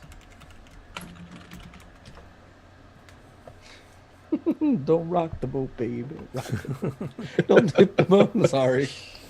Damn it, regrow. Regrow. All He right. goes, Oh, sorry. on go the ahead. bright side, one of the crew members has volunteered to try some of the potions I'm making to slow down the progress of this death curse. So maybe, just maybe, we'll be able to help the crew out. Give them a couple more, maybe give them a couple more days as we work on reversing this once we get to the mainland. And then old Hairball can get paid and stop complaining.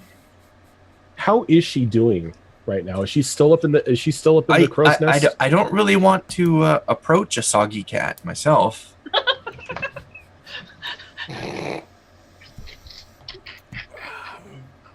Has she at least come down from the crow's nest? I think she may have, but she doesn't really seem interested in mingling at all. Well, she's a cat on a boat on top of a bunch of water. I mean, what do you expect? I mean, she wasn't really happy with the last adventure we went on. Then she should stop getting on boats, maybe. I mean, she likes money. Well, then she should stop complaining about it. I think we would be going around in circles if this continues. And he just hands the book back to Crest. And I love Crest the way takes it Alicorn and thinks. just does a bit of a bow to him and goes back to whatever he was doing. All right. That is kind of the event for that day. So, ooh, good. Ooh. So the third day goes by without much going on. The crew member that Lexus has been dosing. Dosing. Literally dosing is like, Hey kids, you want some drugs? He comes in and he looks at you and he says, "I don't know what that potion did. I don't feel any better." His bandages are still hanging loosely off of him. But he says, "But my skin and my eyes look amazing." And he pulls back the bandage, and even instead of being shrunk around the bones around his hands, the skin looks like normal skin. It looks like well hydrated skin, just really close to his bones. And his eyes definitely have a gleam to him. He says, "So I don't know what you did, but I feel better." I'll be damned. Maybe there is a way to help. So he's gonna draft another one of those potions for just following the instructions step by step, and he's gonna give it to the crew member, and he's going to go present I'm going to go present my findings to the captain. Okay. So you're just presenting your findings on that same day that he came to you and his skin was looking better? Yeah. Okay. So she looks at you and she looks at the sailor and she looks back at you and she says, "Well, he does look healthier, but he was never that skinny. Let's continue your research and let's see, as long as he is willing, how this progresses." Okay. So I will instruct him just to take the potion for another day and see how he progresses the next. He nods excitedly. He's like, yeah, absolutely. And the rest of that day is uneventful. And you all are beginning to kind of get into your bunks for the evening, into your cots, or not cot, that's the wrong word. Cots. Hammocks for the evening. And you hear the shrill sound of a bell alarm going off on the deck. Is that you again, Fives? Thought we asked you to stop doing that. No? Oh. Well, I think in do you want that to go case- check on that? No. Oh. He's like cowering in my cot. Lexus is going right up to the dock to see what's going on. All right, so you're going. Alexis is going up top deck. Yep. Okay. I think Crest will probably follow him. Okay. I look at Fives. Do you go up deck with the rest of us, or Javaria is going to? I do a loud swallowing sound and then go above deck. Did you say you were going to groom him? Yes.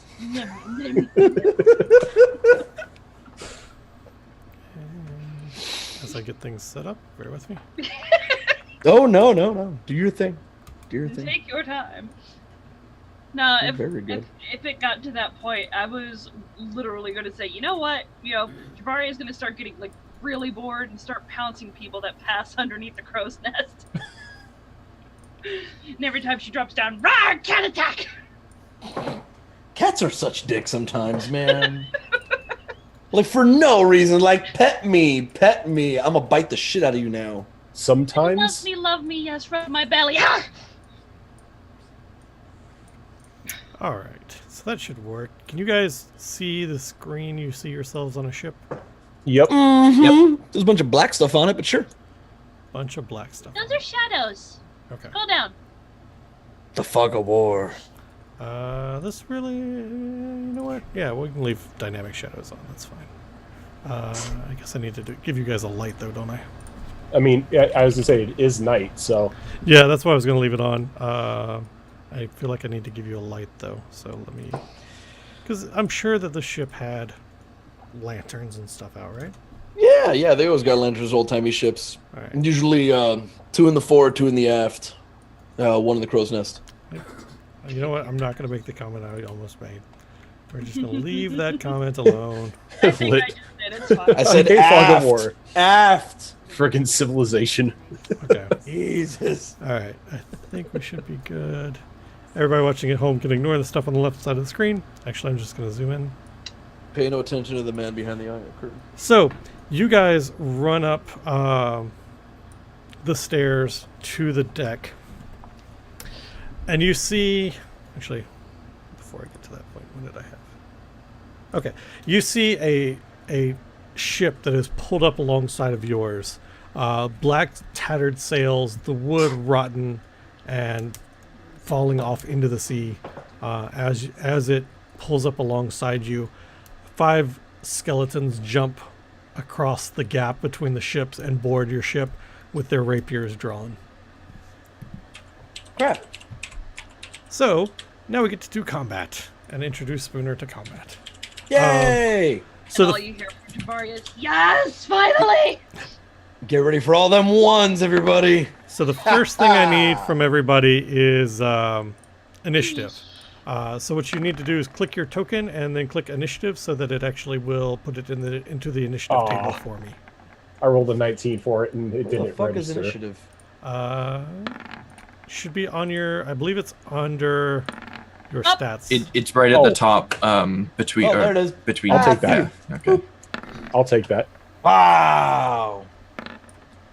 That natural 20 initiative. From the skeleton and That- from Lexus. That fucking 5. Good job. All right, so Lexus is up first. Oh, Alexis is indeed up first. How did they set these tokens up? Oh, it's AC. Okay, cool. Let's see here. Come on, cleric. Come on, clerk. Do clericy things. Like write Not down even numbers and supposed to shit. be here. Oh, I gotta cleric. fix something real quick. Do my taxes. That's, Okay, so I take it each of these squares is 5 feet. yeah. What is my speed? What the fuck Speed's did I 30. change? Let's do it there. What is the range on this sucker? Okay. All right, so Lexus is going to move here. Okay. And then with his Sacred Flame ability, going to target that one right there. Okay.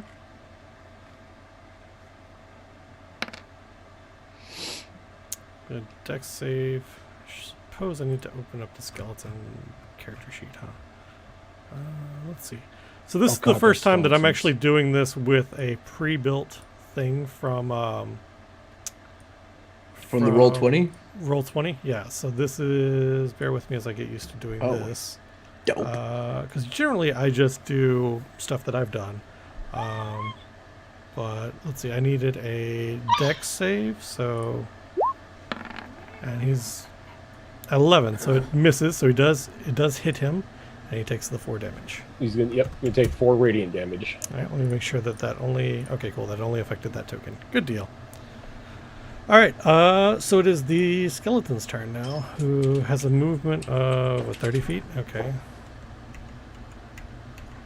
All right, so he just kind of advances very anticlimactically. Crest, what are you up to? Shambles around. Well, I think because I'm carrying precious cargo, my first reaction will be to protect myself. So I'm going to use that on myself. Okay. And because it is an abjuration spell, it also triggers my arcane ward. Okay. So what does your mage armor look like for you when you cast it on yourself?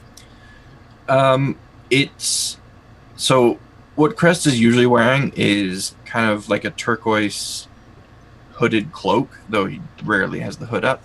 And when I use mage armor, it just kind of adds like a really bright blue shimmer and sparkle to the cloak. Okay. All right, so with your arcane ward, you get temporary hit points equal to twice your wizard level, so 4 plus your intelligence modifier. Which is 4, so that'll give me 8 temp hit points. So I'm gonna stick it in your blue circle here so that we know it's temporary. Okay. And then you can just leave your regular hit points below, that way you don't have to fuck with it. Alright, and so it is a skeleton's turn, and he's got 2, 3, 4, 5, 6 moves anticlimactically. This one... It's a lot of just skeleton advancement. Looks I like just they're looked about at the move order like, damn. looks like they're about to get ready to do like a Thriller dance line or something. All right, and Javaria, what is she up to as the skeletons begin to advance? A sling right in one of their eyeball holes. All right, which skeleton's eyeball hole are you aiming for? This one. The one real close to you? Okay, go ahead. Okay, so it's been a while since I've done this. So Just roll your the sling, attack. which is just clicking my sling, right? Yep. Got it. And okay, so you are within 30 feet. It's within 30 feet of you, so it's within the range of that weapon. So you're at a disadvantage. Doesn't matter anyway. You still hit his AC. So now just click the sling on your actual roll, and it'll do the damage. Gotcha. All right, and it is bludgeoning, and damage vulnerability is bludgeoning. So Rojan, vulnerability is take twice the amount of damage. Double damage. Okay, so he's actually taking 8. All right, so you let are you using rocks? Yes. Okay, so you let the rock fly out of your sling, and it hits the eye socket, and you can just see half the eye socket and half of the cranium tear back away from this thing's head and go flying backwards as the rock connects. All right, skeleton this one. Skeleton that one. Yep. Although he doesn't get an action because he used it all No, wait, you can move and attack. and yeah. attack. Okay. In that case, Rojan, the skeleton that you hit with your divine flame earlier wasn't terribly happy about that. So he's going to attempt to hit you. Not with 13 that, he's hits not. Nope. Okay, cool. And it rolls the damage for them right off too. Good. Okay, Yep. Good to know. All right, Fives. What are you up to with these skeletons that have boarded your vessel? Okay, help me out here with 5th edition. Sure. Can I only move? Can I do a move action then an attack, or So with 5th edition, you can either how's that work? attack and move, move and then attack, or you can, if you break up your movement so you don't use all of your movement, you can move, attack, and then move. Okay. Although if you are in a square, like a 5-foot radius around a creature, and you move out of it, it gets an attack of opportunity on you. Okay. Unless so you I have spend kind of a Unless you yeah? spend an action to dodge or disengage. Disengage. Yeah. Disengage, Okay. which means you can move way up to your full movement speed, but you cannot make any other actions. Yeah. Okay. Well, I have a metric shit ton of movement speed, so I guess I'm only allowed 2 actions per my turn, correct? Yes. Define actions. Like, can I move within range of the 2 skeletons, one next to Javario and one next to Lexus? And then I can only attack one, or would Yeah. I be able to Yes. move and then attack both? No, you can move and attack one. Okay. In that case, I'm going to, if I can, move there, Yep, that's within your range. That's fine. and I'm going to attack that one. The one, I don't know if I'm pinging the map, Click and hold. that one. Okay. Yeah, go for it. And I got just unarmed attack for the most part, so where's my just attack? Where the hell are you? You're here somewhere. Like center of the sheet, if I remember right. Armor class, initiative, speed, Down. temporary hit points, hit dice? Nope, below that. No. It should be attacks and spell casting. Yeah. Yeah, when I go to attacks and spellcasting, all I have is quarterstaff and dart. Okay. Do I have to add like unarmed to Yeah, that? we need That's- to add an unarmed for you. Oh, okay. Well, I have monk here. I guess I can just put what the freaking hell is unarmed? Or you can probably add it faster than I could. Yeah, I can grab it for you. Hang on. Where's the compendium? There we go. Then I'm trying to find where like flurry of blows and all the other hot shit's at, but I can't find it. So we'll get to that eventually. It may not be in here because the only things that are actually in here are the stuff from the standard edition. Right. Or the standard stuff, rather. All right. Folks watching at home, this is going to be ugly for a second. Give me just a second. Ugly. It didn't add it. What a bitch. Let's try this side. Why are you not adding? Why are you being a bitch? Just cause. It is. I know. All right. Go to your fucking place. It does not want to add it. No, you just rolled something instead. What the fuck? Or what did I, no, Mags Mags did. rolled something. Mags rolled her quarterstaff. Mags. Oh shit! No, I'm sorry. No, Terrible. Terrible. stats weren't showing up. Oh wait, on that's it not. for whatever reason. That's unarmored movement. That's why. Unarmed. All right, so unarmed strike isn't in here. Let me find out what the. Let me find the stats for it real quick. I got Right. you. Sorry got for the it? slow Okay. down on that, folks. I just No worries. trying to- Actually, let's do this real quick. Let's take our quick break, and then you guys get that sorted out while we're on break, and then we'll be Okay. right back. So you folks watching at Cool. home, thanks so much for hanging out. We really appreciate it. We're gonna take a quick 5-minute break. They're gonna get unarmed attack figured out, and we'll be right back.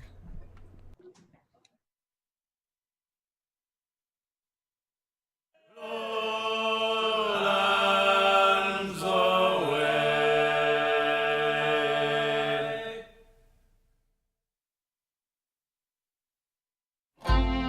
Gather round, lads. As I was out walking one morning in May, I spied a young couple who fondly did stray. One was a young maid so sweet and so fair, and the other was a soldier and a bold grenadier, and they kissed so sweet and comforting as they clung to each other. Sing along, boys. They went arm in arm along the road like sister and brother. They went arm in arm along the road till they came to a stream, and they both sat down together to hear the nightingale sing. Out of his knapsack he played such a merry tune that you ever did hear. And he played such a merry tune that the valley did ring. Oh, soft cried the fair maid to hear the nightingale sing, and they kissed so sweet and comforting as they clung to each other. They went arm in arm along the road like sister and brother.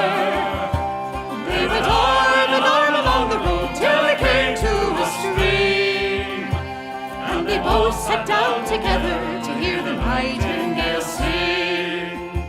Well, I'm off to India for 7 long years, drinking wine and whiskey instead of small beers. And if I return again, it will be in the spring, and we'll both sit down together to hear the nightingale sing. Well then, said the fair maid, will you not marry me? Oh no, said the soldier, how well can that be? For I have my own wife on the banks of the Dee, and she is the fairest damsel that you ever did see. And they kissed so sweet and comforting as they clung to each other. They went arm in arm along the road like sister and brother. They went arm in arm along the road till they came to a stream, and they both sat down together to hear the nightingale sing.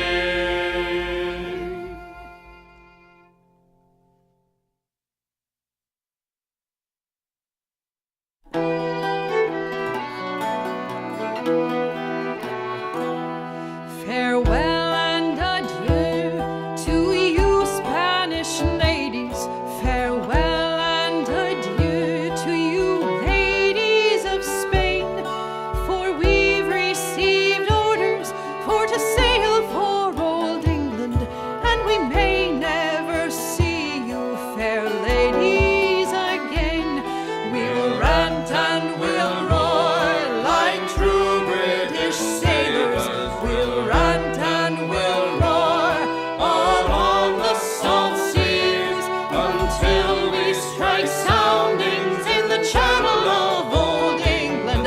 From Ushant to Scilly is 35 leagues. We hove our ship to with the wind from southwest, boys. We hove our ship to deep soundings to take. 'Twas 45 fathoms with a white sandy bottom, so we squared our main yard and up channel did steer. All right, we're back. Welcome back, everybody.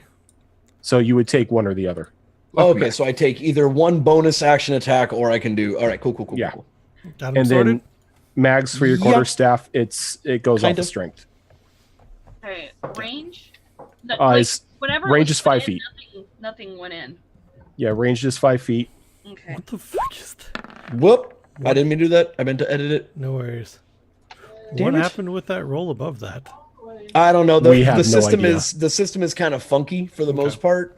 Trying to add in manually unarmed strike or flurry of blows or anything like that. We're just gonna have to talk our way through it and kind of like. Yeah, I can sit and look at it after stream too and see if we can figure out how to get it in there. So Okay. for the time being, Yeah, so pretty much with flurry blows, all you got to do is say you're spending a key point and then roll the attacks again. Okay.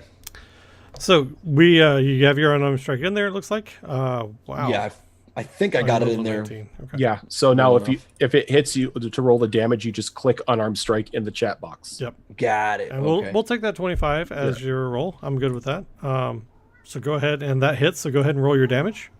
Boop. Also, mags for That is quarterstaff. bludgeoning, so it takes 14. Okay. It's versatile, so if you're using two hands, it's a 1d8.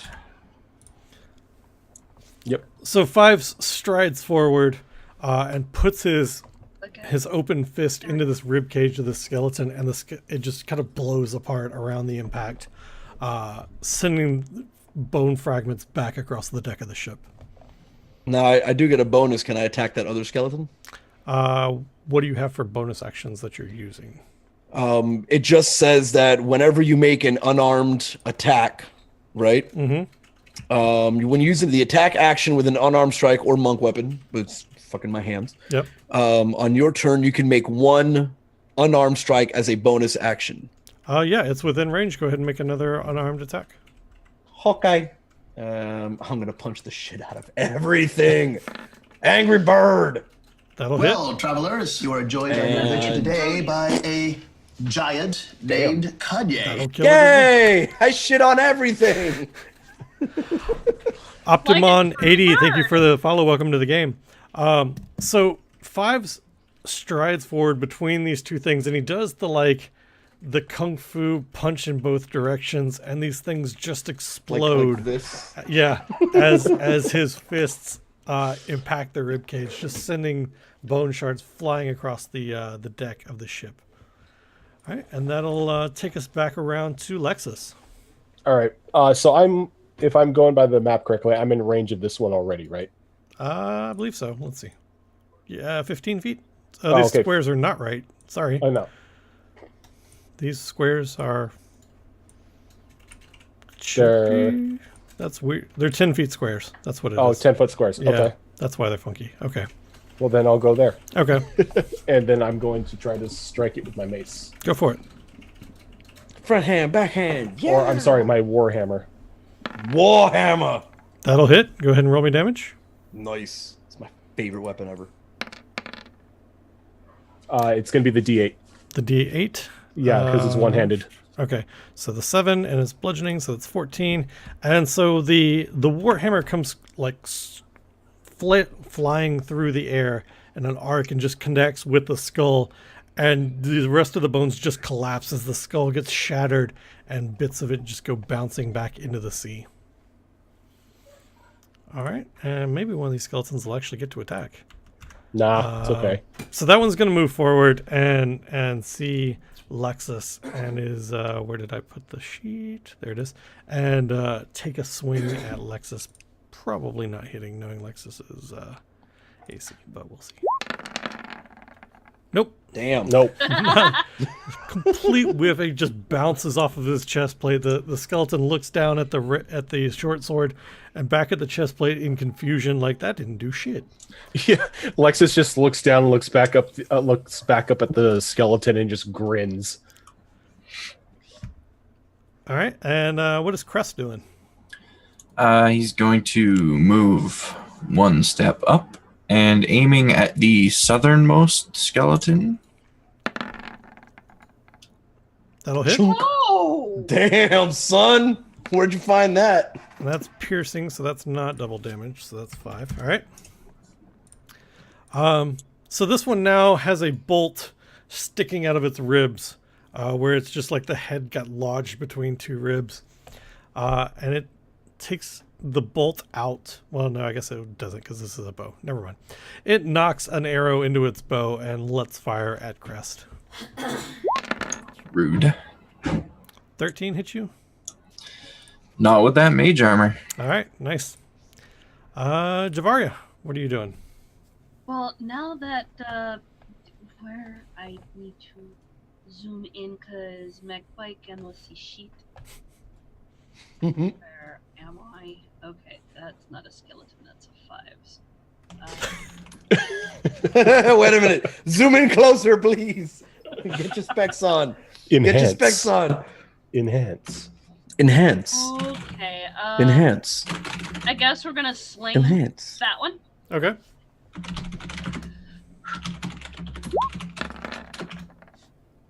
Bloop.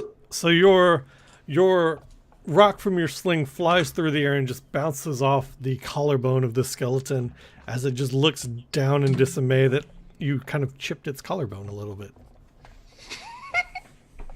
But it doesn't do I any blame damage. the fact that I'm not on steady ground. Okay. All right. Threw my aim off. What is Fives up to? Is it even Fives' turn? It is. It is now. Damn. Oh, that's right. Yeah. Hey. A whole bunch of skeletons died. Sweet. I can move. How can I measure movement again? There's a ruler. ruler tool on the left. Oh, all right. I'm going to. Oh, that's perfect. All right. Considering I have like 40 freaking move speed. So no, not that one. This one. Yep, you gotta go back to the I'm cursor. gonna go right about there. Yeah. And I'm gonna punch that dude. Go for The it. one that was shooting at people. Because he's a dick.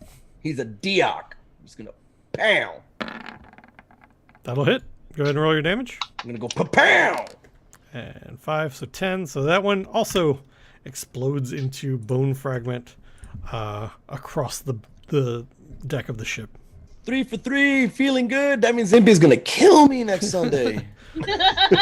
Or the next 45 minutes. Oh, you've got an hour and 45 minutes left. Don't worry. Shit, an hour and 45 minutes. I'm gonna get my ass beat. Lexus, what are you up to? Second verse, same as the first. Swing that warhammer. That will not hit. I was hoping that the 19 was the first one. Swing and a miss. So it is the skeleton's turn, and he has ducked out of the way of Lexus's warhammer and is going to take advantage of the opening and attempt to just drive his short sword into kind of the skin just under the chainmail shirt. No, that's rude. No. He's been blooded. Does that hit? He can try, but it's not going to hit. Wait, AC is red. Okay, I'm trying to remember how I had these set up. Okay, so AC 18. yeah, so he drives his short sword forward, but the tip of it catches into the chainmail and maybe pokes Lexus's side just a little bit, like enough to just draw a tiny bit of blood, but not do any real damage. It's like an annoying scratch. Yeah, it'll get infected later. It's fine. What is Crest up to? Crest is going to move down here for a straight shot at this guy. And then the motorcycles. All right. I apologize in advance for whoever that botch kills. Go ahead and roll me damage. By the way. Do you want me to do the entire roll again, or just hit No, the damage on just that hit roll? the damage. Fuck my hubris. Oh. My hubris. No. So, Crest notches another bolt into his into his crossbow, and lets it fly. Except the ship takes a quick dive as he's letting his aim fly. And it makes his aim fly off to the side as Lexus catches a crossbow bolt in the back shoulder. Cool. He was standing closest to the intended target. As I catch that, I look back over at Crest. I'm like, same team. Just kind of, whoops. It's all the payback for all the times you've maimed his characters. I will say that Imp is a little more deadly with these botches, and I may have to take this from him. Oh, please don't. The attack still does the same amount of damage, right? It just doesn't hit the right target. Nothing changed about the amount of damage it did. I like it. Mags, what is Javaria up to? Friendly fire on. Let's finish him off. Come on, Farva. The skeleton. I'm just Come on, Pharma, same team. Oh, poor puppy's injured. Let's put it down. There we go. that'll hit. Go ahead and roll damage. Okay. So that's bludgeoning. So that's not take that off of Alexa. Let's take that off the skeleton. Oh, that should be 3, not 10. So as Lexa turns to, did I edit the right one here? Hang on. Yeah, okay. As Lexa turns to address Crest, a stone whizzes past his head and catches the skeleton right in the center of its head, sending cracks just down across its face and cranium. And you're not sure what's still holding that together, but it's somehow still standing. All right, what is Fives doing? All the work, apparently.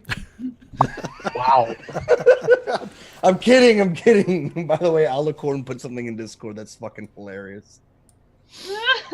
By the way, Spooner, Yeah. You're a bird. You can literally get away with screaming Falcon Punch. Oh my god, if that wasn't meta breaking, I've been doing it like all the damn time. All right, okay. So I'm going to punch this thing now too. Okay. It's not elegant, but it fucking works. 15 will hit. Go ahead and roll your damage. 5 plus 2? Yeah, I got a natural 20 on the other one. The other one, so just Oh, so just the 5. Just 5. Okay. just the 5. Yeah. I do crit damage differently, so that'll be Oh, okay. something that we talk about whenever somebody actually crits. All right. Okay. But 5 damage to it, which is actually 10 because it's bludgeoning, so that's enough to kill it. So yeah, I don't do rules as written for crits. Gotcha. I do something I think is more entertaining. Will I have to change anything in the sheet? Nah. No, we'll just ignore it when you roll a crit. That's fine. 10-4. All right, and so that one goes exploding, sending bone fragments all over Lexus. He's just now covered in bone dust, Dust. with a crossbow bolt sitting out of the back of his shoulder. You turn to the east where the ghost ship sat a moment ago, and you can just catch it as the tip of the mast and sail sink below the surface of the water. What are you guys doing?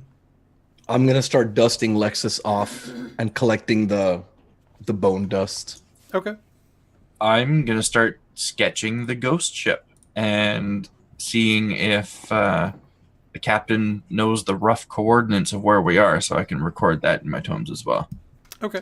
And you come up to Captain Sharkbait, and she's standing with a pile of 4 bones of what were at one point skeletons, kind of in a semicircle around her. And she smiles and sheaths her rapier as you approach. Yes, Crest, what can I help you with? Well, that was quite an adventure in and of itself. I don't suppose you happen to know the coordinates of our location. I'd love to record this for future reference. She nods and she says, I'll have to address my charts, but I believe we are at, I'm going to give you some bullshit coordinates, 43 long and 37 lat. And apparently, Straight as the fives flies. Yeah, I have no idea where that's at. Very much I appreciated. just Thank put you you. in like a field in Kansas somewhere or something. Lexus is gonna cast Cure Wounds Okay. and then walk over to Crest and drop the bolt in his like right on his book, and he's like, "I believe this belongs to you." Oh yes, my apologies. I didn't mean to hit you. Of course. Now the page is now blood stained a little bit as the splatter from the bolt hits the book page. Adds character. Yes. All right. The rest of the evening is uneventful as you make your way back to your quarters and your hammocks and turn in for the night. All right, how do you do overnight healing for like full rests? Take a long rest. Was it a hit dice? It's hit dice. Okay, that's all I need to know. Oh, so you guys have to rest. Like if I were to use my key, then I could do that. Otherwise, it's just kind of assumed we're good. Yeah. Long rests give you a hit dice of health back. So anytime that you have 8 hours of uninterrupted rest, you regain a hit point, or a hit dice rather. Okay. And if you're a spellcaster, you get some other things happen. Right. Like I know I think I need to restore key. It's Short rest. Short rest. is it like a short rest, right? One short rest per point I want to restore. So short rest is 4 hours, if I remember correctly. Or is it 1 hour? It's 1 hour. 1 hour, yeah. That's right. So you can restore ki at a short rest, which is an hour long. Right. But a full rest Oh. is like an 8 hour sleep kind of thing. No, wait, never mind. It says no, okay. That, just for future reference, if I say it out loud, I'll remember it. Is a short or long gives all of it back, but I have to spend at least 30 minutes meditating, Okay. apparently, to get that crap back. Neat.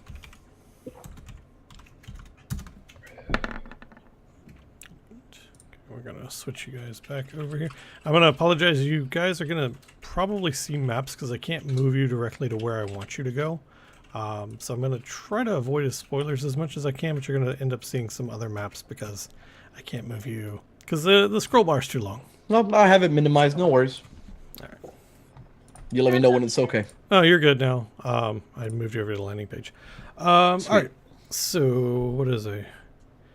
Hey, Ish. Yeah, so the TwitchCon hotel stay bar that's up there is me trying to raise money for my hotel at TwitchCon. So if you guys want to donate to that, I appreciate it. I'm not, I don't expect anybody to do it, but if you want to, fantastic. Also, if you show up on Tuesdays and donate to the TwitchCon hotel stay, there's a menu that you can use to inflict pain on the Gibbering Mouthers game. So if that's the thing you want to do, if you want to do it on Tuesdays, that's perfectly fine. If you want to do it tonight, that's completely fine as well. I'm missing where it's misspelled. I don't know.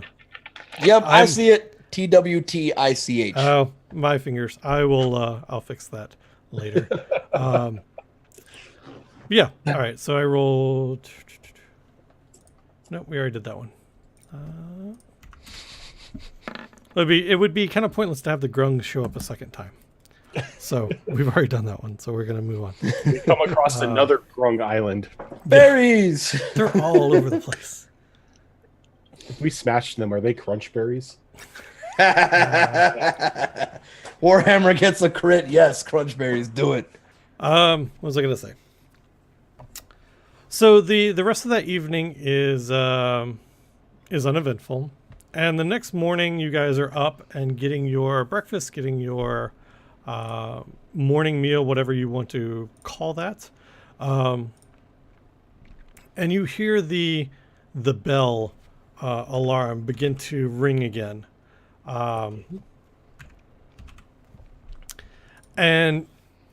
it's ringing in a different pattern than it was previously, and you see the rest of the crew begin to rush towards the deck, leaving their plates as the boat begins to kind of shift, where the deck is now leaning up under your feet.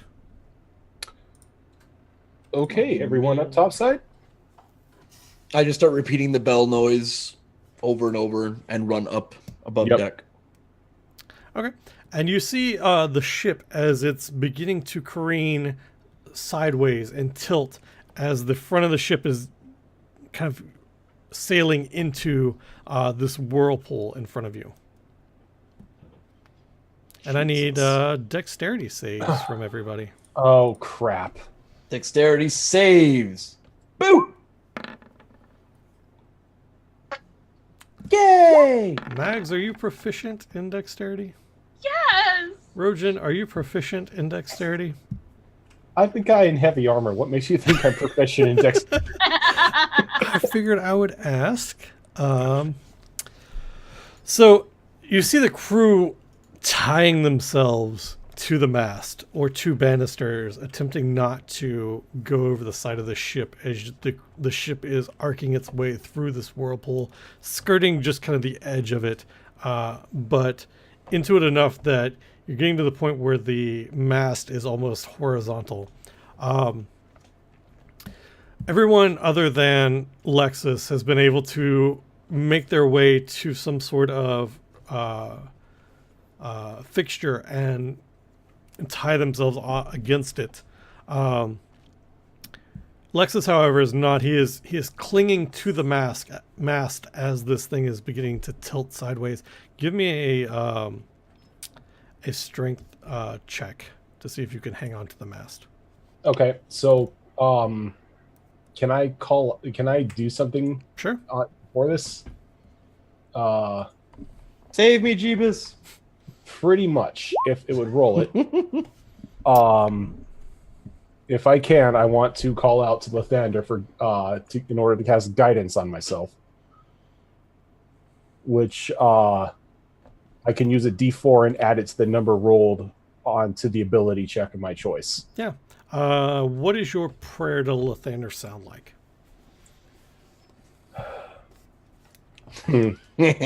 Lathander, give me strength to grip onto this mast so I do not fall deep into this ocean. Okay. Oh, So Lonnie from with that Frog. panicked cry, I will give you a +2 to your guidance roll. A +2? So your D4 +2. Okay. So I make a strength check, you said? Yep, and then just add 6 to it, or add your D4 +2. 15.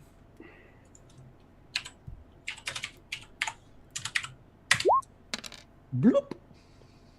3, so 18. All right.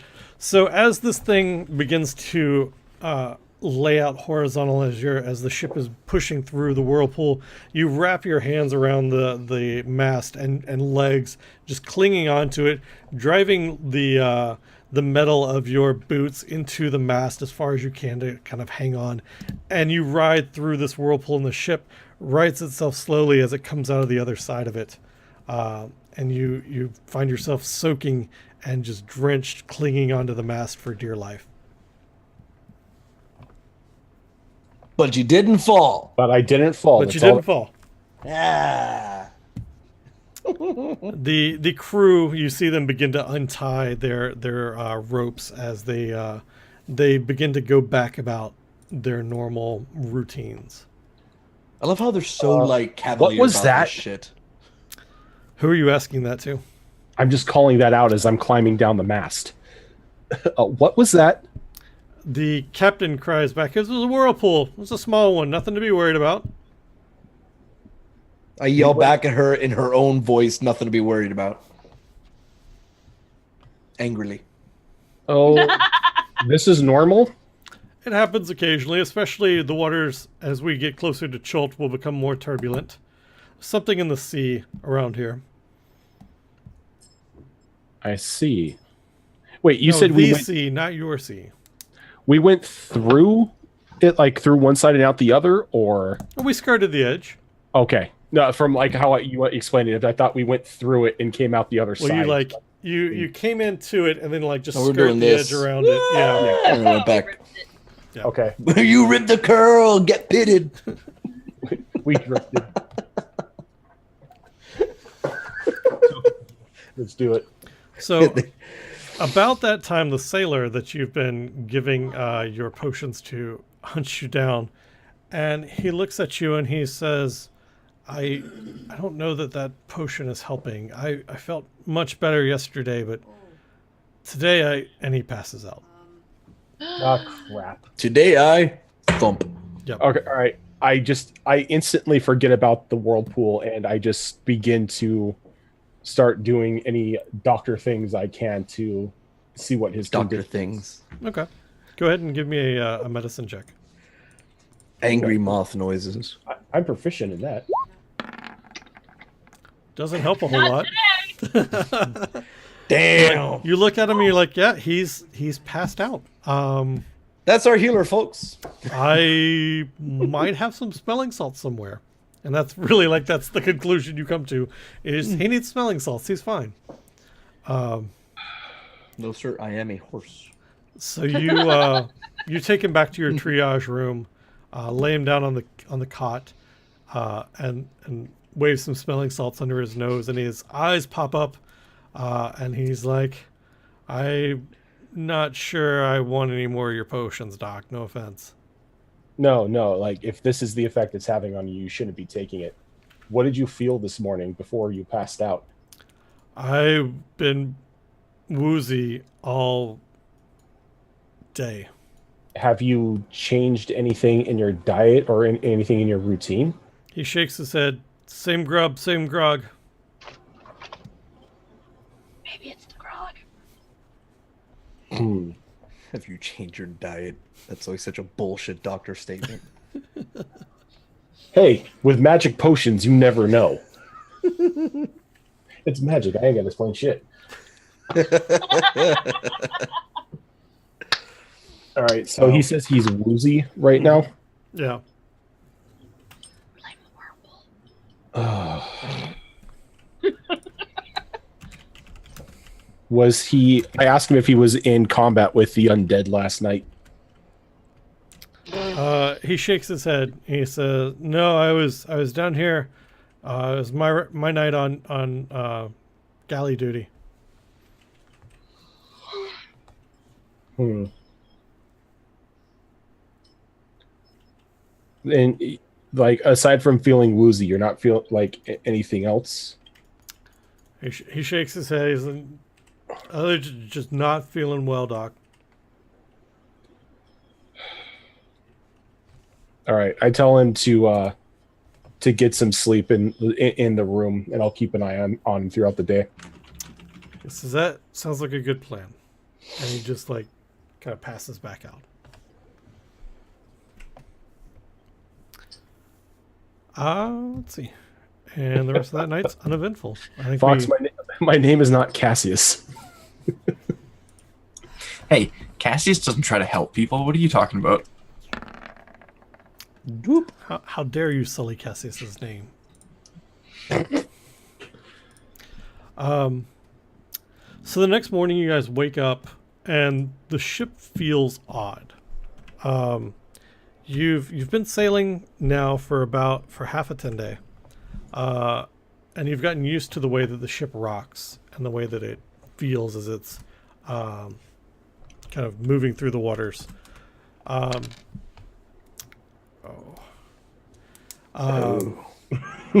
Just that makes me. Oh, whenever Impius gets a crit, I get really scared. And it's not doing that. It's still. The boat is still? The ship is still, yeah. How is my patient looking? Patient is about the way you found him. He doesn't look any better. He doesn't look any worse than when you originally started feeding him potions. Is he still woozy, or is he any better? No, he's better. He's definitely not woozy any longer. He's stirring and looking around a little confused. The same reasons that you are without the ship movement. He's very kind of thrown off a little bit. I look at him and I take it this isn't normal for your guys' trips, for the cruise trips to Chult. He shakes his head. He's like, "No." Our whole party below decks with this dude? Well, you guys are probably in your quarters. Lexus is in the triage room with this guy. Ah, okay. I tell him to just stay here and try the rest. I'm gonna go up top and see what's wrong. He nods. It's like, yeah. All right, and that's what Lexus does. He just heads straight up top deck. Okay. What about the other three of you? What are you guys up to when you wake and you find the ship still? I mimic the second alarm noise, the one about the whirlpool, and run up deck. Okay. I think Crest is gonna look very concerned. He's just gonna say half to Javaria and just half to the empty room. Still water's not unusual, but this feels strange. And then he's gonna go up on the deck. I also just kind of muttering as I walk behind Crest, and it's like, it's the ocean. It shouldn't be still.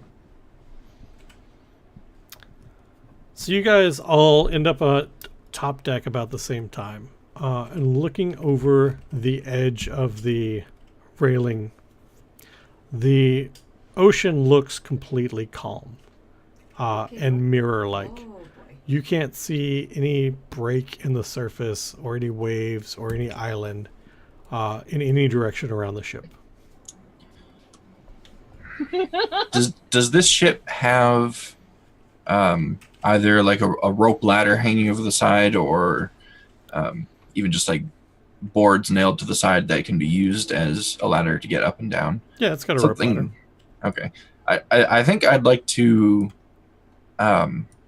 use that ladder to kind of scale down the side of the ship and just touch the surface of the water with my finger. Okay. Get all of these back over here real quick. This is terrible idea. So as you descend the rope ladder, the sea is calm enough that you can see your reflection in the water as you are moving closer towards its surface. Before I tell you what happens next, give me a dexterity check. Crest, we hardly knew ye, and Alicorn, who apparently you have with you. So as you reach out to touch the water, a hand reaches up through the water, resembling your own, and pulls you from the rope ladder into the sea. So I think all anyone is gonna hear is like a very sudden yelp from Crest before it's cut off as he goes under the water. You don't face check the bushes, man. Come on. Yeah, sure you do. you face check the water when you're a water elemental. Come on. It sounds like a techno music video. Everybody else, give me a perception check. Ooh. I'm really bad at these. Yay! Bloop. Can't see shit, Captain. Javaria, on the other hand, sees everything. Everything. I have Insanely special covered. eyes. My brand. Javaria, you can hear the sound of what sounds like cat claws climbing up the side of the ship over here. Wow, that color for my dice is fucking ugly. Let me fix that. Sorry, it's the one I picked me. The gray, the one that you were like, yeah, that's gonna work great. No, that wasn't the same one, because this was like, I think it resets it every time you load up. Because this was some ugly like lavender thing. That was the one I gave you. Oh, never mind. Sorry, Mags, it was ugly as fuck. Damn. But it My heart, she breaks. you hear that sound coming from over here. I don't want to go over there. Well, you don't hear the sound, so it's fine. You don't have to go over there. you can't even hear your own thoughts right now. Damn. Because my head is so cavernous. Yep. Rude. So her ears just fold straight back. I'm gonna have it be a thing where like she can't. Subterfuge is not her thing. Her body language gives away every thought. Ears folding back, the tail twitch, and she is clearly agitated. Okay. Somebody use a laser pointer. The ultimate What? weapon. Do you want me to save him or not? No laser pointers. And my only response is like, go tend to the goldfish. And I make my way over to that side of the ship to see what's going on. Okay. Can I go down to where Crest was last seen? Like at least to that edge of the boat. Mm-hmm. Sweet. All right, so Hang on. I need to tell Mags what she sees as she's looking over the edge of the ship. As you look over the edge of the ship, you see yourself climbing up the side of the hull, along with a Fives and Lexus climbing up at a little bit further down. The two of them using grappling hooks on the railing of the ship, whereas your double is has her claws digging into the hull and is just climbing up out of the waters.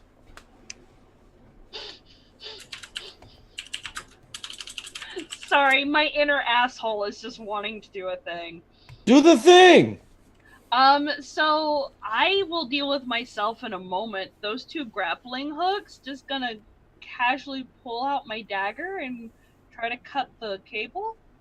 Cut the rope? How do we want to do this? Give me a strength check to see if you can get through the rope with that dagger. But I'm so bad at these rolls. That'll work. You did it! So you get through the rope around the Lexus double grappling hook, and Alexa. Oh, that's why. Sorry, I have an echo, and it just like there's no active call. I'm like, the fuck are you talking about? And that's because I've been saying, and then I said Lexa. you can just refer to my character as Lex. That way you're Alexa. That's all right. Alexa, roll a 20. Alexa, roll initiative. They actually do, sidetracked in where there are built-in RPG games to the Echo. It's pretty neat. That's cool. But the mirror Lexa falls back into the waters, and where you would expect a splash, Javara, there's just silence. You don't see anything, like you don't see the surface of the water break. You just see Lexus kind of disappear under the waves, or not the waves, under the surface of the water. All right, Fives. What is Fives doing? Actually, you know what we should do? So I should do initiative. All right. Am I supposed to do initiative? Hang on, because this is something worth talking about. I normally, the way that I normally do initiatives in my games, just to make things go faster, is I have you roll at the beginning of the game, or in our first encounter, and then we just keep that through the rest of the We just roll with night. that. Yeah. Cool. So that's what we're going to do. I'm actually, this is going to get, no, because I can hover over and see which one it is. So hang on, let me roll. And roll for that. And Bloop. roll for Bloop, bloop, that bloop. one. So I did get to move over where Crest was yanked overboard, or did we not do that because Javaria had to tell us about the doppelgangers? No, you can move. She was just dealing with the Lex doppelganger. Okay. Yeah, it does TBG, but it also just makes the game roll by so much faster that that it's worth doing. Okay, and that was Fives. All right, so you're looking over, and what you can see just below the surface of the water, Fives, is that you can see two crests. Crests? That doesn't. Yeah, that works. 2 crests. And locked in in a grip with each other. Like fisticuffs grip, or like, you know. I don't think we should be watching. No, like a grapple with each other. Gotcha. Oh, damn. All right, and so that I can make sure everybody gets stuff done here, we're gonna go in initiative order now. So what's Lexus up to? All right, so Lexus is going to move about right there, Okay. and for his comrades, we're going to do this. Papa Bless.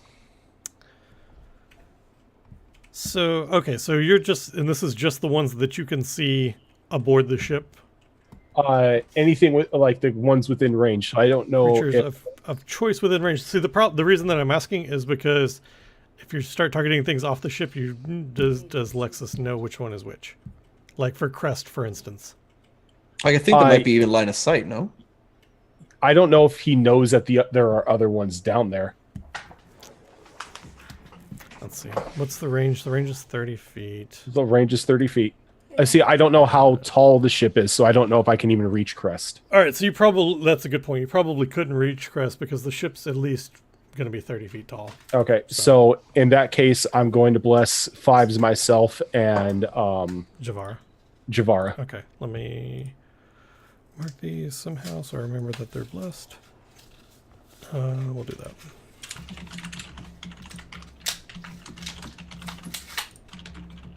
All right. And so everybody's blessed. Are you doing anything else? I'm not entirely sure what's going on, so he's just going to stand his ground until he sees any action come aboard the ship, because the last thing he's going to do is get near the edge of the ship. Okay. All right, and this one is this Fives, who has 40 feet of movement. Doodle. I mean, yeah, I have 40 feet of movement. 20, 25. Sketch. Should have just said sketch. All right, so he's going to approach Javara, who has Evil Fives. her dagger out. Let's see how I'm going to do this. Let's see if this is going to work the way I want it to. And he is going to attempt to just kind of trip her and like lift her over the railing of the ship with his quarterstaff.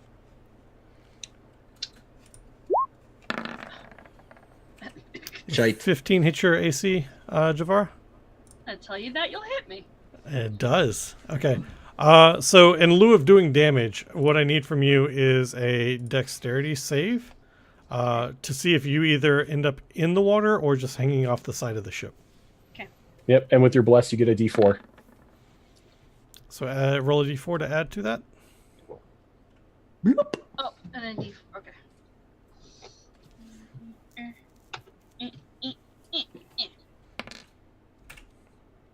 And I am proficient with my dex. Okay, so you go over the edge of the railing and fall into the Javara climbing up the side of the ship. The both of you go into the water silently. This is creepy as shit. All right, so HP Fox, Crest is currently basically you and the other Crest are grappling each other just below the surface. Occasionally, like your head will break the surface before it kind of climbs on top of you, trying to push you back down under the waters. Okay, so Going to drown the water. since I'm just as at home underwater as I am above water, can I still cast spells that require what's the word they use for A vocal speaking? component. Yeah.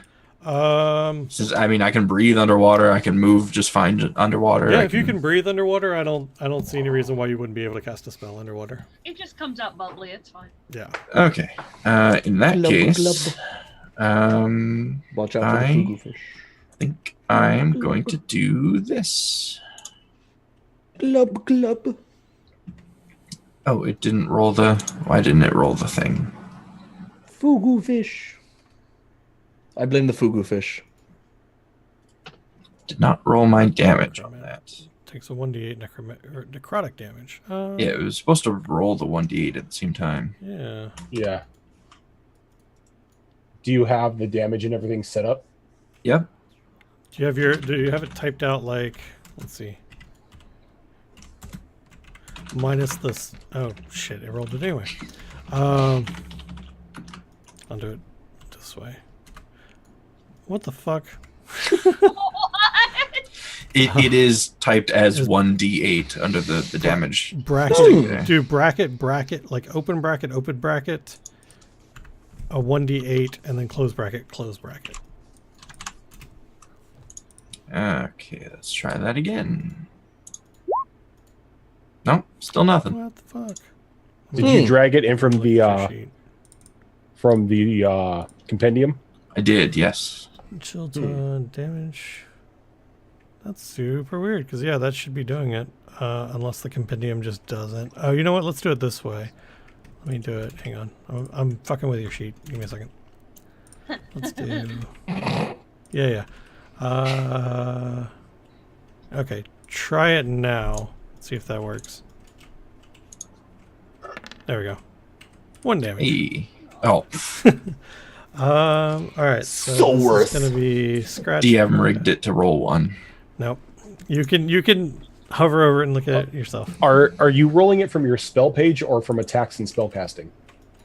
I'm rolling it from the spell page, but Try rolling it from attacks and spell casting. Yeah, let's try that. I mean, it was working when I was putting all the spells and stuff in. So let's see, where is it? It isn't even listed on my attacks and spellcasting thing. That's weird. But I believe. So rigged. Okay. Is it not on attacks and sorry folks. Fun technical difficulties with the first episode. It's fine. We'll get it figured out, I promise. At the core? end of the game, I might need some help because all my features and traits are missing. Yeah, it's not on your thing. That's weird. And I wonder if it's because it's a cantrip, it doesn't automatically put it on there. Maybe. Oh. We'll go Hey, I through don't have one. any features It- and traits either. It works now. There's an information dot underneath it that says looking for missing data. I know. So take 1 damage, and I need a scratch pad because I'm not going to actually remove it from you because then it'll be reflected on your token as well as the other token. So hang on. Note pad. Okay. All right. Javaria. This is the actual Javaria. You are now. So you have fallen under the surface of the water with your double. And you find yourself floating in a void. You can look up and see the bottom of the floundering kobold above you. Almost as if you had fallen under a mirror. And you were looking up from the underside of the mirror. But you are there struggling against your double, who is kind of locked in combat with you. Mother fudge snacker. Alright. You've fallen out of bounds. 5-yard penalty. Oh god. No, just the fans come in and kick you to death. Oh, that's if you get surfed. That's different. Alright. Oh god, this is gonna be weird. Is there a water resistance that I'm dealing with when using a weapon? Nope. Oh, okay. Magic. What could possibly go wrong? Oh god, I hope if I hit myself I don't take the damage, because that's gonna make me cry. Look, Impious seems I'm kind of gonna- dickish as a DM, but not that dickish. Wow, what's happening? Rolling twice. So nauseous. Oh, Are you proficient with your quarterstaff? the proficiency it gives you a +2 bonus. Oh. Is what proficient is. Do I give you an advantage? Hang on. Is there a reason that you should have it? Actually, I will give you an advantage on the attack. The reason for that is you fell into the other Javaria, and you took them both. Like she was Like, if I'm completely going caught down, off I'm guard. taking you with me. Right, and she was not expecting that. She was caught off guard. So I'm gonna give you advantage on that. So Spooner, for 5th edition, the way that this works is if you have advantage, you take the higher number out of the 2 d20s that gets rolled. If you have disadvantage, you take the lower number. If it's a regular roll, you just take the first number. Gotcha. So because she's got advantage, I'm going to give her that nat 20. So this Gotcha. goes into the way that I house roll crits. So what I want you to do, Max, is go ahead and roll another d20, Okay, just a plain d20. gotcha. Whoa. Bloop. All right. So she's going to basically have twice the damage from the quarterstaff. If she had hit another 20 on that, it'd be 3 times and keep going until she doesn't roll a 20. So go ahead and roll your damage, and we'll do twice that. Bludgeoning. I think it's like the first Yeah. one because I'm doing because it's It's my first rolling like, for both. Yeah. Maybe we'll just go with rules as written for this, since this is breaking it up that way. I think I'm fine with that, looking at it. I just like the ability for your damage to just like keep compounding if you keep rolling 20s. Sounds cool. But I think we'll just go with rules as written. So 13 damage to your double. So, all right. Next is 5s, and it is the actual 5s. Okay, actual 5s. Crap. Can I see Crest, or is like underneath the water in Funky Mirror World? You can see, because Crest isn't quite all the way under, so you can see a head of Crest bob above the surface of the water occasionally. Can I tell which one it is? You can give me a perception check. Boop. No. Shit. Okay, in that case, Damn, with the 21, that's a no. It was a no either way. It was Yeah. going to be a no. split decision time. I'm gonna go very confusingly and angrily and outraged and try to beat up 5's the other. Okay. And I think that's far enough, right? Yeah, that's hell yeah. You can get there. Yeah. Well, I was gonna say whichever one doesn't fight back is clearly your friend. Beep. Unless it's a ploy. And, I was fighting um, Lexus earlier. I'm gonna go ahead and attack him. Okay. I'm going to punch. That'll hit. And I'm going to bloop. That's 6 damage. So I can do it again too. So Yeah. Yes, you can. Go for it. I'm gonna continue to beat on this motherfucker. I'm gonna go. Yeah! Peck his eye shinies out.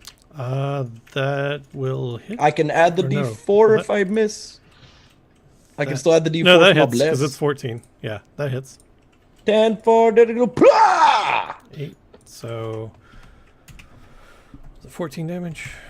Yay! And 5 has 17 hit points. All right, so he's still standing. All right, and it is the other Crest's turn. Bad guy crest. Bad guy Crests. Let me pop this out. So, kind of fun What's things up with do I the have to health? play with? The health thing doesn't update.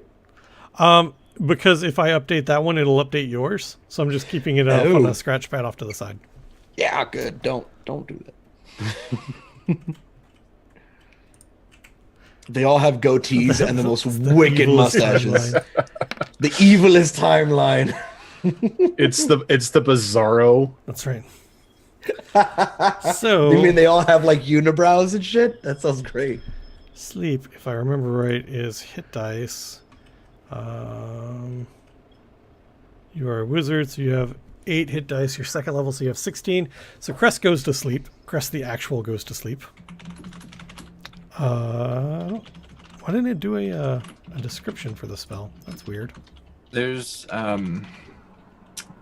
I noticed this as I was rolling for my last move. In the description, there's a little checkbox for it to have the description when you roll it. And I did not see that when I was putting all these in, so all of mine are set to off right now. I need to set them to on. No worries. I can read it. So the spell sends creatures into a magical slumber. Roll 5d8. The total is how many hit points of creatures the spell can affect.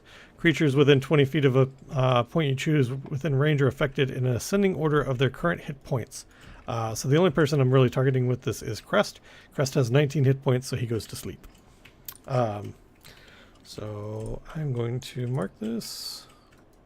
There's some sleep Z's if they're in here. They're not. You get a lightning bolt instead. And how long are you asleep for? That's the other thing I meant to look at. Let's see. You sleep forever. It's the long sleep. Forever. The long sleep. It doesn't say, and I don't have. That's shield. That's why that doesn't say. I'm looking at the wrong spell. Oh, you know what? Where's the Grimoire page? That's what I should really want to look at. 5e Grimoire. Oh. It's been a little bit since I've DM'd D&D, so I'm remembering what the spells do is probably the hardest part of it. The duration is 1 minute. Okay, so it's 10 rounds. 10 rounds, yeah. Okay, cool. So you're asleep for 10 rounds. And so he casts that, and then as your Crest begins to go to sleep, the other Crest begins to swim deeper, pulling him actually through the water and bobbing into the void that is below you. This terrible idea. All right, Javaria. Is this good Javaria or bad This is Javaria? bad Javaria. Every Javaria is a good Javaria. How dare you? So she actually is using her whip to try to wrap around your waist and pull you further away from the ship. Rude. Bloop. She doesn't have advantage though, and a 12 Yes! doesn't hit, so you're fine. And this You is live. Lexus. All right, Lexus. Let's see, can I make it? Do it. Do it. Help me. Roll me a perception so you make sure you know which fives is which. Why did you come near me? What I really need to roll one, seeing as how I saw the one fives run toward the one fives that I knew was there run towards the other one. Well, they've been fighting in combat and probably turning around. So it's So I have to roll- you ever seen like birds actually go at it? It's freaking So I have to amazing. roll a perception. yeah, just so you can make sure you know which one was which and you kept an eye on the right one. Okay, it was pretty low, but yeah, So you've got the right one. All right.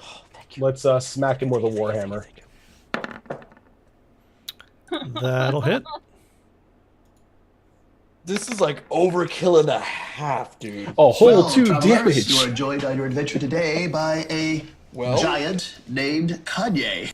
E Ying Ying, thank you for the follow. Welcome to the game. All right, and so he takes that warhammer just kind of right to his chest, and it sends him like taking a couple of steps back as he's like beginning to try to or as he's reeling from the hit. All right, and this is not 5s. This is evil 5s. It is Evil 5s, goatee 5s. darkest timeline 5s. It's 10s. And it's 10s. 7s. 10s in what? Wrong game, wrong game. So he looks at Lexus, who just hit him with this warhammer, and he kind of motions and puts both of his hands out as he strikes Lexus in the chest, or attempts to. Yeah, that's gonna hit. Damn. Beats the dick out of you, dude. Oh, Lexus, no be die. And so you'll take 6 damage from that. Damn, the bird hurts. And then he's going to take his other hit to try to make himself some space, and so he's going to hit the other 5s with his follow-up attack. Go for it. Yep, I think he hits. Hey, can I dodge? OP monk. Oh, it's not my turn, is it? What are the dodge mechanics? I'm trying to remember. The dodge mechanics for me is a step of wind is disengage or down. No, not that one. Patient defense I can use, but that's as a bonus action on my turn, not my turn. So Dodge it. Yeah. Yeah, dodge isn't based on your being physically hit by an attack like that. Yeah, and there's no information as far as armor goes. So 5s will take 6 damage as well. Poop. Are you keeping tabs of that, or am I keeping tabs? You of that? keep tabs of that. Word. Crest is asleep. Yep, I'm asleep until I either take damage or someone uses an action to wake me up. By shaking or slapping, it specifies, so yes, you can slap me awake. Good, Javaria. What are you up to? So, I have a whip around my waist, or no? She missed. She missed. She missed. I can't breathe right now, can I? You don't feel the need to. I mean, you can. Let's just put it that way. You're not sure what you're actually breathing, but you can breathe. Oh, okay, because I was going to try and go up for a breath of air, but since that's not something I need to do, then... No, right now you're just kind of hanging in a void. Like, it doesn't feel like you're in water. It doesn't feel like you're in the air or standing on the ground. You're just kind of hanging in a void. Space farts. Swanky. Okay. Let's deal with this doppelganger, husk bucket. Doppelganger. All right. While this is going on, I'll be right back. All right. I gotta. Quarterstaff smack her in the face. Please? That'll do it. Yeah. Go ahead and roll me damage. 4. All right. So that puts her at 17. And how many hit points do you have? 17. All right. So that knocks her out.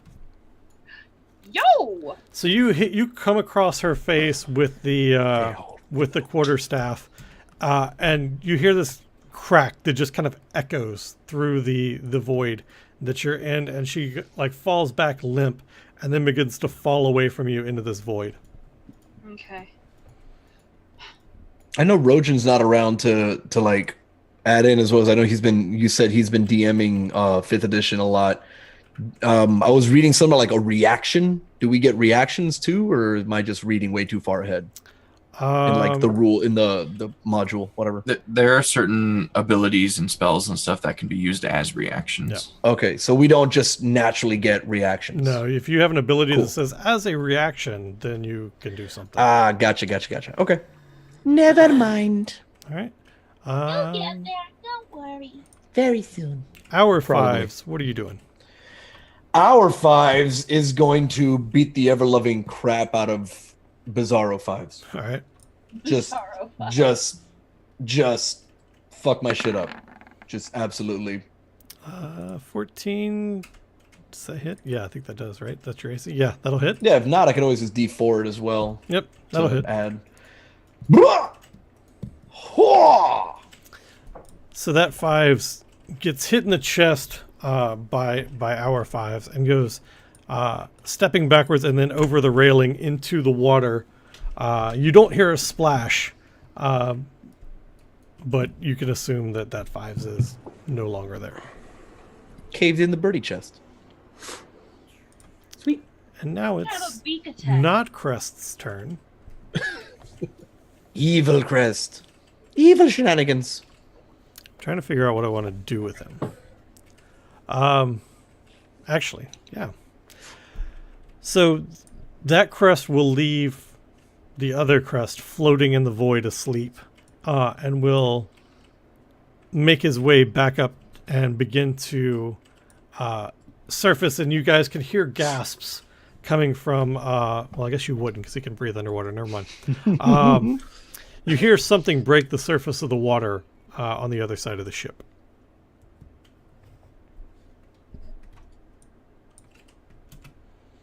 Lex, what are you doing? Did fives take any damage? Yes, I took 6. All right, so I'm going to do this for... I'm going to cast Healing Word Nice boy. to cure you for 7. Woohoo! Hey, do I get like temporary HP as a matter of that from that or no? Not from that. No. And you said that we heard water breaking on the other side. Yeah.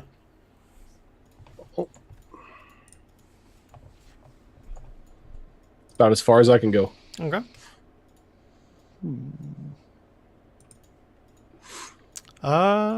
Crest is asleep. Javaria, what are you doing? So you're still kind of floating in the void. Or I guess we talked about you breaking the surface, didn't we? Mm-hmm. Okay. Well, travelers, you are joined on your adventure today by a giant named Kanye. Where's my ruler? Doot, doot, doot. Oh man, that's not very far at all. Okay. I'll give you, because you're climbing the ship as well, I'll give you to like the end of this square. Okay. So about here. Yeah.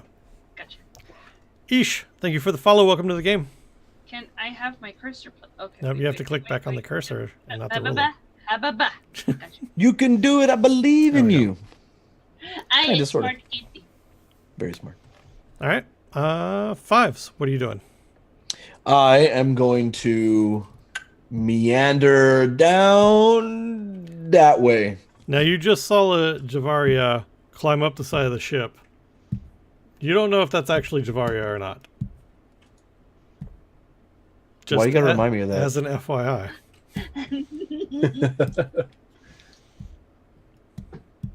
You know what? I'm gonna have some blind faith.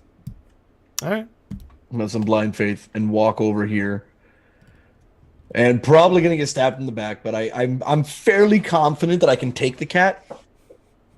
So, now did you mention other crest is on the ship or climbing up the ship, There is a crest who's or just a crest? broken the surface of the water. For all intents and purposes, your character has no idea which one that is.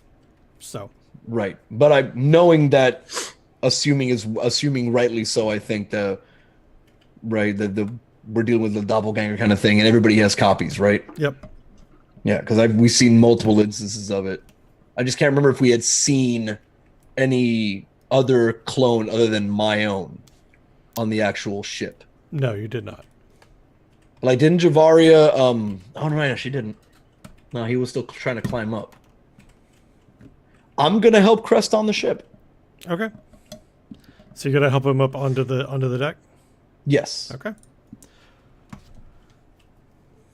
Let me peruse Crest's character sheet here. And I'm going to ask him what happened if I can. Feel a little bit violated here. The goatee. Dun, dun, dun. Why is he not answering as I ask what happened? Something caught my hand and pulled me under the water. I fought it off and then made my way back to the surface. It was some weird void below the ship. I'm not sure what that was about. Does this? I think that one does the one I think it does. The thing that I wanted to do. Don't do that thing. And he like bends over for a moment, catching his breath, or not really catching his breath since he could breathe. Damn it! That throws my, the image in my head all off. He stands there like leaning back against the rail, kind of shaking his head, trying to look like he's figuring out what happened. And then a moment later, you see this orb of light in between his hands as he dashes it against the deck. And it does nothing. Right? It does nothing. You fail. This is acid, by the way. Motherfucker. Ranged spell attack against the target. It's no longer my turn, is it? No, this is Crest's turn. Son of a bitch. You used your turn helping him onto the ship. What am I looking for here? Ranged spell attack. What is that? It's been a while since I've ranged spells. Virgin, is it wisdom for ranged spell attacks? If you're using the are you trying to use the bonus? No, ability, it says you make a ranged spell attack against the target.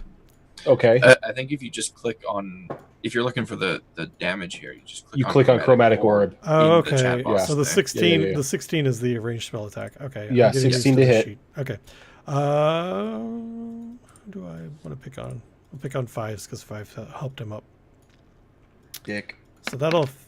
So fives will take 19 damage. Holy shit. Yeah, that's my most powerful spell. So, you know what? Oh, you know what? I will be nice. Fives will take. No, it's okay. It's okay. You can kill me on the fucking first night. That's You're cool. not gonna die. I can save you. Welcome to D&D. Oh, that's right, because it's not insta death. So yeah, It's not. fives it takes 19 damage, 19 acid damage, and is now unconscious. Now forever hates Crest. Forever. Okay. Forever. Yeah, there's Fox. Forever. there's a reason that I saw. Oh, he has chromatic orb. Let me use that. that spell is dangerous. It's also good that like he doesn't have any weapons on him, so because acid attacks will just eat through it. So right. wait. Are you saying I'm laying naked unconscious on the deck? It's starting to burn a little bit. With my bird with my bird hood just out and open for the world to see? It's fine. You got plumage. Not anymore. It got all ate off by the acid. All right. What's Lexus doing? Lex is going to take a 5-foot step back. Okay. And he's going to do this. That'll hit and crit. Oh, shit! Avenge me! And that's enough to send not Crest tumbling over the railing into the water, where you would expect to hear a splash, but don't. Naked and afraid as a jaybird. All right, so we've got a couple of things to deal with, and I think I'm going to deal with Crest first. So Crest, you wake up in this void. After not drowning in the water? Well, he's not in the water anymore. He's in the void. He's in the not water. He's in the not water. With the not berries. And as you wake up in the void, you can hear these whispers just around you. Roll me, let's do a wisdom check. Why are you such a dick? Wisdom check. Mm-hmm. Loop. Okay. So you can hear these whispers and giggles of these disembodied voices that are saying, "He's corrupted. The god is no more." Why whispering that kind of stuff though? Is there any obvious direction to the voices, or are they just all around? All around. Can I get a bearing on where I am? Like, can I orient myself so I know which way is actually up? Yeah, you can see kind of the ship above you. And I guess equally as important, can I actually move in this void, or am I kind of stuck in place? No, you can move. It feels like swimming through water for you. Or moving Okay. through water. I guess you're not really swimming. Well, I want none of what those voices have to offer, so I am going to get out of here as fast as possible. Okay. So the rest of you hear something break the surface of the water. About shortly after Knotcrest fell off the side of the ship. Yeah. Let me get a death save from Fives. Where's that? That's a good question on these sheets. I don't know. It's in the middle. There's There your we current go. HP, Gotcha. temp All right. HP, and then Can I do something to save 5 so he doesn't have to roll that? I mean, he's got 3, but go ahead. Spare the dying. The touch a living creature that has 0 hit points. The creature becomes stable. Okay, perfect. So you're not dying now. Yay! You're stabilized. And we'll pull Sweet. Crest back up here, and I'm going to clear everybody's dots. More dots. More dots. No more dots. Stop No dots. Stop dots. Dots are bad. No dots. Hey, look. It's first session, and I killed somebody. No, Almost I was killed somebody. stabilized.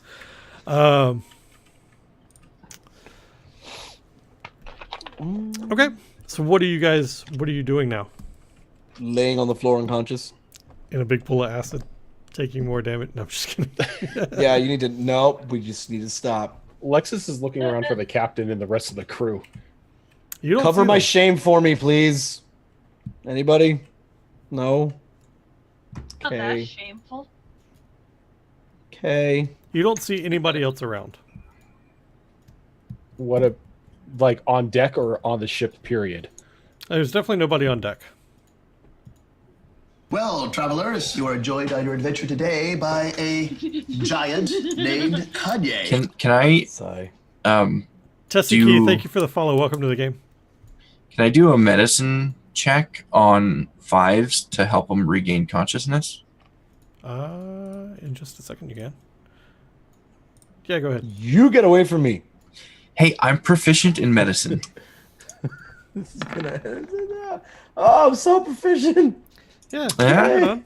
Yay! All right. So you were trying to stabilize him or restore health? Just bring him back to consciousness. So I Okay. guess that would be 1 HP probably. So you just slap him across the face. Yeah, pretty much. Okay. Thanks. Healing slap.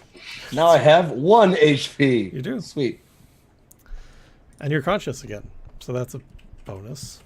But you wake up seeing Crest like leaning over you. I punch him in the face.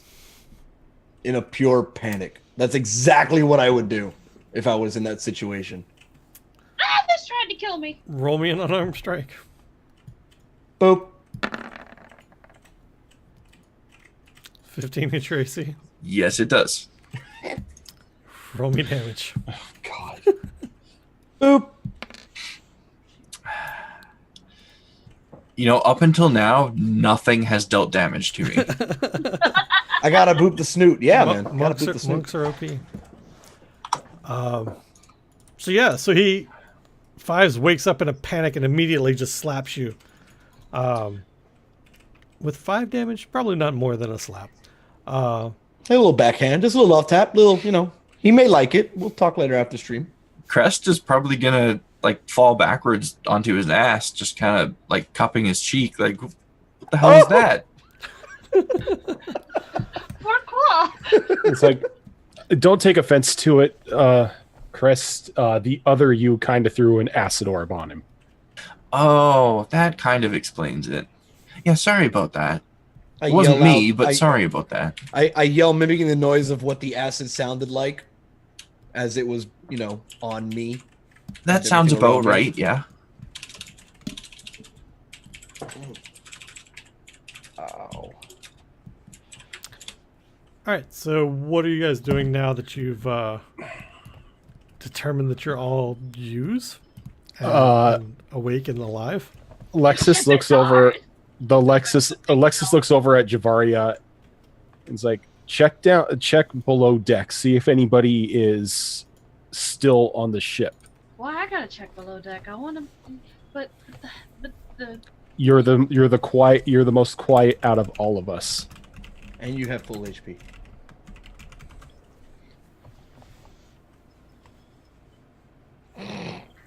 you hear her mumbling something about being a dirty errand girl. Dirty girl. Dirty. It's an acting class with dice. I mean, it really is. It is. Yeah, for the most part. It's definitely a class in improv. So is Javaria going to look for the crew of the ship? Sighing wistfully as I stare up at the helm that's not being manned. Yes. Okay. So you run below deck to the quarters, and you find the crew laying in their cots, sound asleep.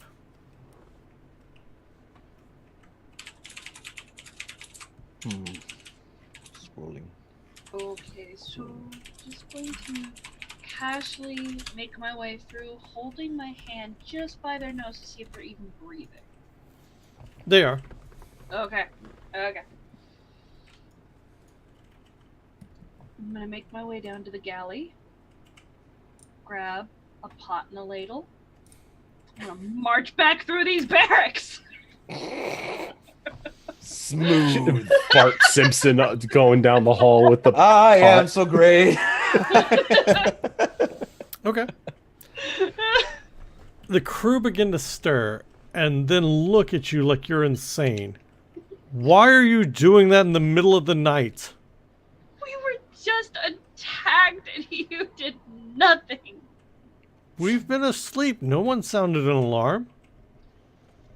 There was nobody to sound an alarm because everybody was asleep. Who's supposed to be sounding the alarm?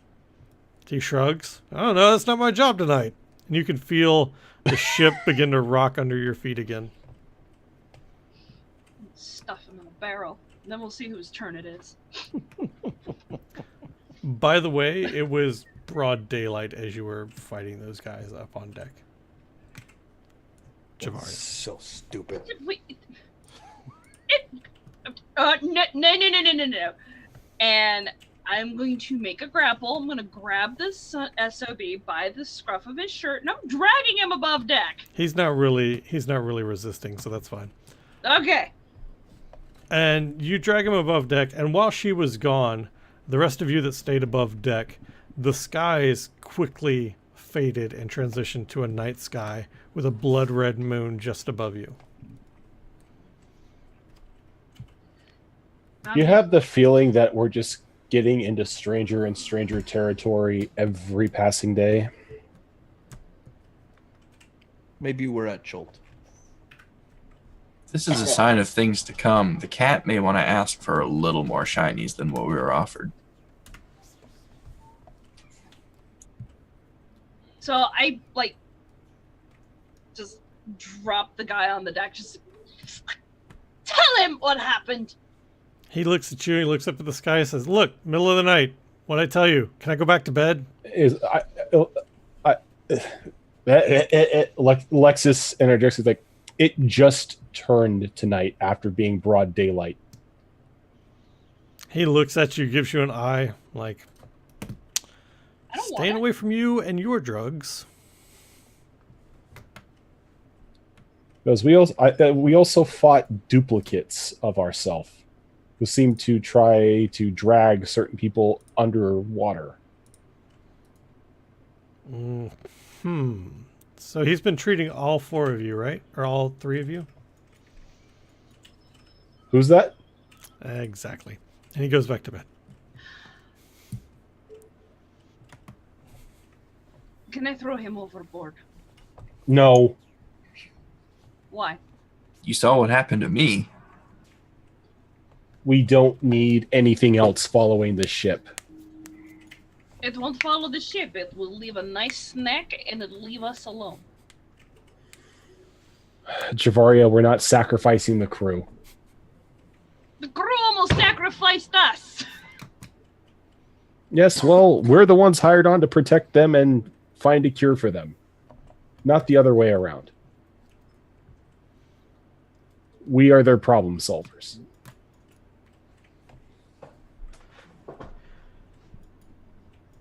Whereabouts do I heal? Nope. No, I am going to go find the captain. The heel's at the back of the foot. Yeah. No, but like, you're not gonna throw like an encounter at the buck naked 1 HP dude laying on the ground, unable to come to his senses fully. Yeah. You've clearly never played a D&D game with me. Yeah, this would be the first one. No, I won't. At least not tonight. You Yeah. guys can go back to your bunks and sleep and get a long rest and heal up. All right. Long rest. HP goes back, please. Just go ahead and heal yourselves fully. It's fine. This is just I was doing this for introductory to combat and weird encounters, so that's completely okay. So the next morning, you guys wake up and you can hear not a siren bell, but a bell off in the distance.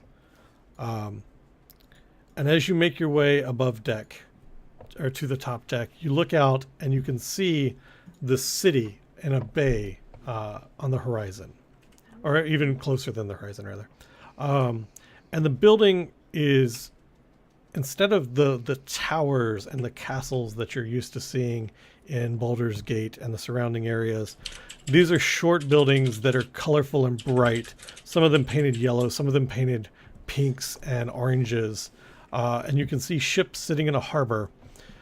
And the captain is standing on the bow of the ship, and you can see in her hand is a canvas sack, and it's protruding as it's filled with items, and you can make out what look to be pieces of gold and candelabras sticking, like protruding through the sides of the sack. Loot. Literally, my character would just say loot. Where are we? You're saying this to her, or? Yeah. Okay. She says, well, that is our destination. That is Chult. And about that time, the ship rocks to the side as a giant... I want to make sure I say this correctly. I'm going to get it backwards if I don't check it again. Oh, no. Hurt yourself. As a giant dragon turtle surfaces beside the ship. And she waves to him and tosses the sack into his open mouth. And he contemplates for a minute and then dives back, rocking the ship some more. I take it that's the harbor master? Guardian, but yes. He requires payment for safe passage. Seems like everything payment. requires payment for safe passage around Everything payment. Berries payment, turtle payment, whale payment. It's what happens when you sail the seas. This is why looting and plundering is so important. And Not so much trust payment. my favorite part. And she goes back and she says, we will arrive in Chult this evening. I suggest you and your friends get ready for your departure. And thank you once again. here. I nod to her and go check on the patient one last time. Patient that doesn't want anything to do with your mumbo jumbo juice. You track him down, and he's back to his original state. He's still withering away, but he's no better or no worse for your experiments. Well, at least he's not worse.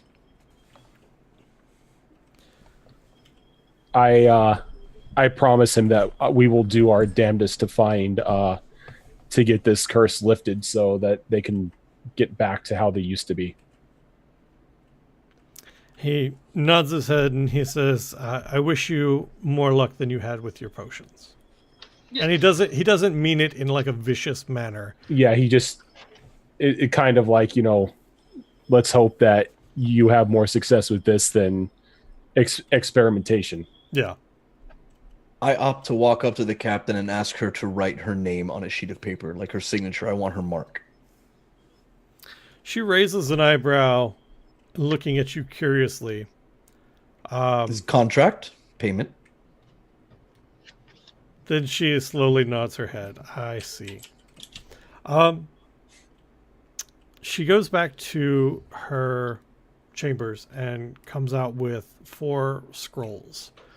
Each of them bound and wax sealed with a sigil that matches the flag of the Floundering Kobold. And she says, "In here is my contract for your employment. Should we see each other again, and I am in better states, then I will be more than happy to fulfill this contract." Should. I take back my paper, my little bit of parchment that I covet so very, very much, and go to my room to go start gathering up my things. Okay. She probably handed you all 4 for you to hand out to everybody else in the party. Yeah, I have them all with me. I'll give them to him eventually. Okay. Maybe. If I remember. Maybe. I mean, go ahead. It might be best not to tell them that. Go ahead and throw them on your character sheet so you don't forget that you have them. Jordan. Where's my inventory at? There we go. Let's see.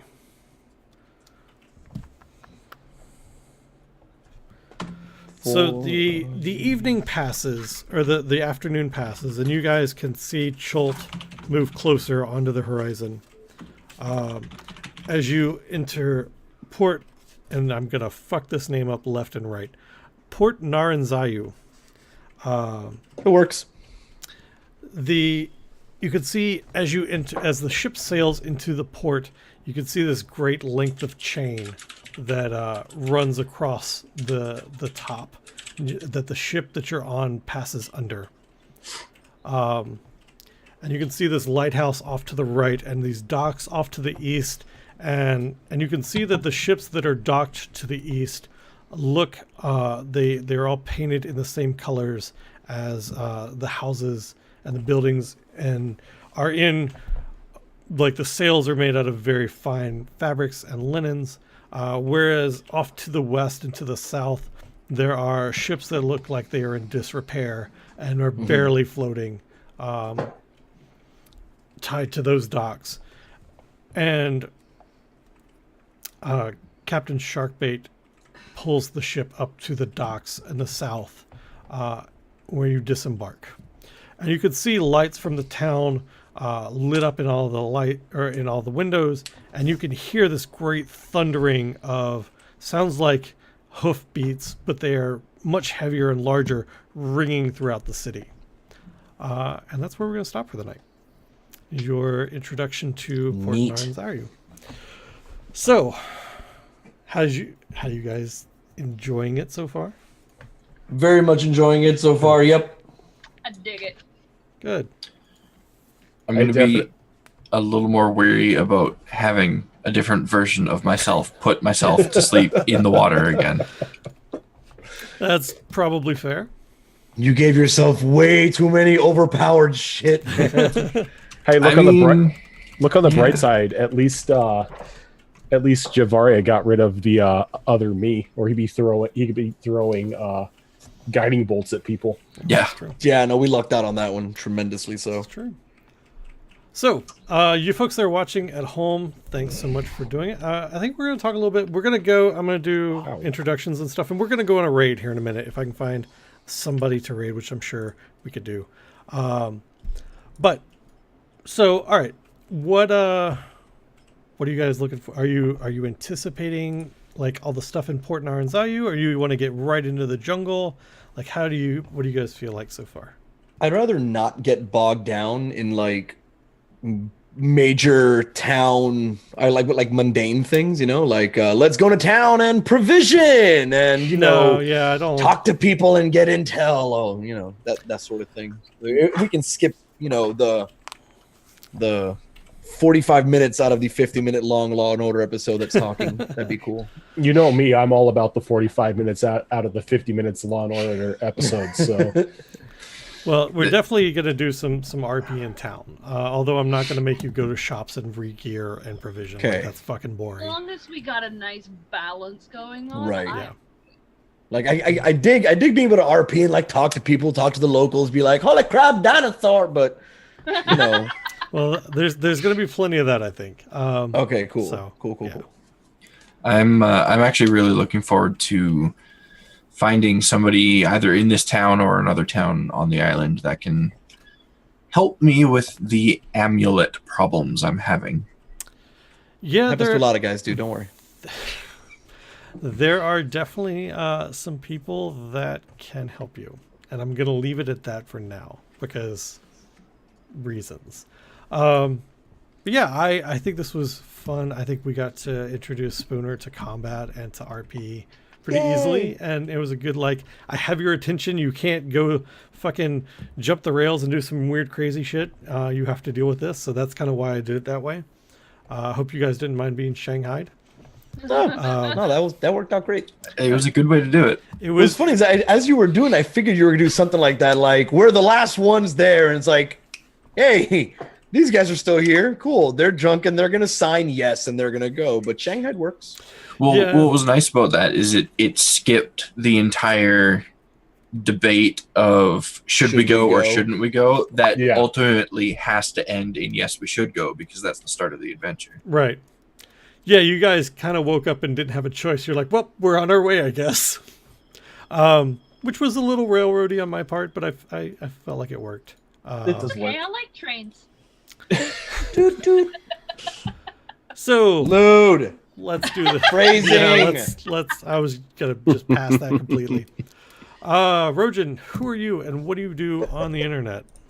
I'm Rojan Quest. I'm a broadcaster here on Twitch and co-DM on Dungeons and Distractions. When I'm not over here on my channel, I'm doing streams 7 days a week, all for Extra Life, focusing primarily on RPGs, fighting games, and FPSs. All right. Let's do Mags. Who are you and what do you do on the internet? I am a Hybrid Magpie. I'm a creative caster here on Twitch. I do overlays, emotes, channel art, character designs, and physical crafting. Like I do synthetic dreadlocks, I make jewelry, and I do play the occasional video game. All right. HP Fox, who are you and what do you do on the internet? I am HB Fox, and I'm the manager behind Hunter Wild. We have a community-oriented variety cast here on Twitch. And aside from doing stuff over there, I'm also on this channel 3 times a week. Spooner, who are you and what do you do on the internet? I can't say in good conscience what I do on the internet, but on Twitch, I am a variety streamer, and currently I've been playing what anybody would sum up to be a metric fuck ton of Vermintide. So if you're into that, enjoy. And then we're gonna be starting up Battle Chasers on Tuesday, and so on and so forth. So I'm really, really freaking hyped because I am absolutely at full mast for that art direction. I kind of dig it. Right on. I'm Impious. I run, along with Rojan here, Dungeons and Distractions. We currently have 4 shows a week. We have... Sorry, Deadshot Gaming just completely threw me off. We have this show on Sunday nights, which is our 5th edition D&D adventure for Tomb of Annihilation. Monday nights is my office hours where I kind of talk about the direction the plot's going, kind of figure out what kind of plot hooks we have, all that kind of fun stuff.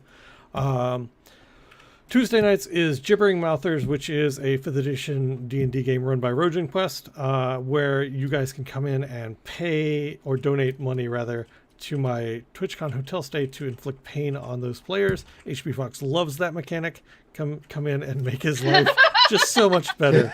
It's like a big your eyes got. You're like, the fuck's the matter with you, man? Don't encourage them. Wednesdays is RPG Mixtape, where we pick a different system to play every month, and we have a different guest star. Last month, Spooner was on with us, and we did Mutants and Masterminds. They like me so much, they invited me to stay. We did. I don't know why we did that, but we did.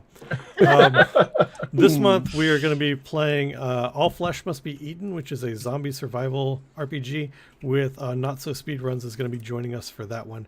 I'm looking forward to it. I know nothing about it. We'll figure it out as we go. So we are going to go on a raid this evening. This is something we like to do at the end of every show to go show our support and love to other channels. We're going to go raid Tank Pig. You may have known him at one point in time as Panzerschwein. Panzerschwein! He joined us for Blades in the Dark for a bit, and unfortunately had some scheduling conflicts, so he wasn't able to continue doing that. But what I want you to do is open up his channel in a new tab, go in there and pre-type out the message, "I heard there were dragons in here." Don't hit enter until you see me say, "We're here for the XP." And once again, thank you everyone for coming out and enjoying this inaugural, yeah, that word, inaugural game of Blood Moon Adventures that should be going on for the foreseeable future. Once again, thanks so much everybody for your support, and we will see you next week. Excuse me, beta mode. Can you kindly fuck off that direction?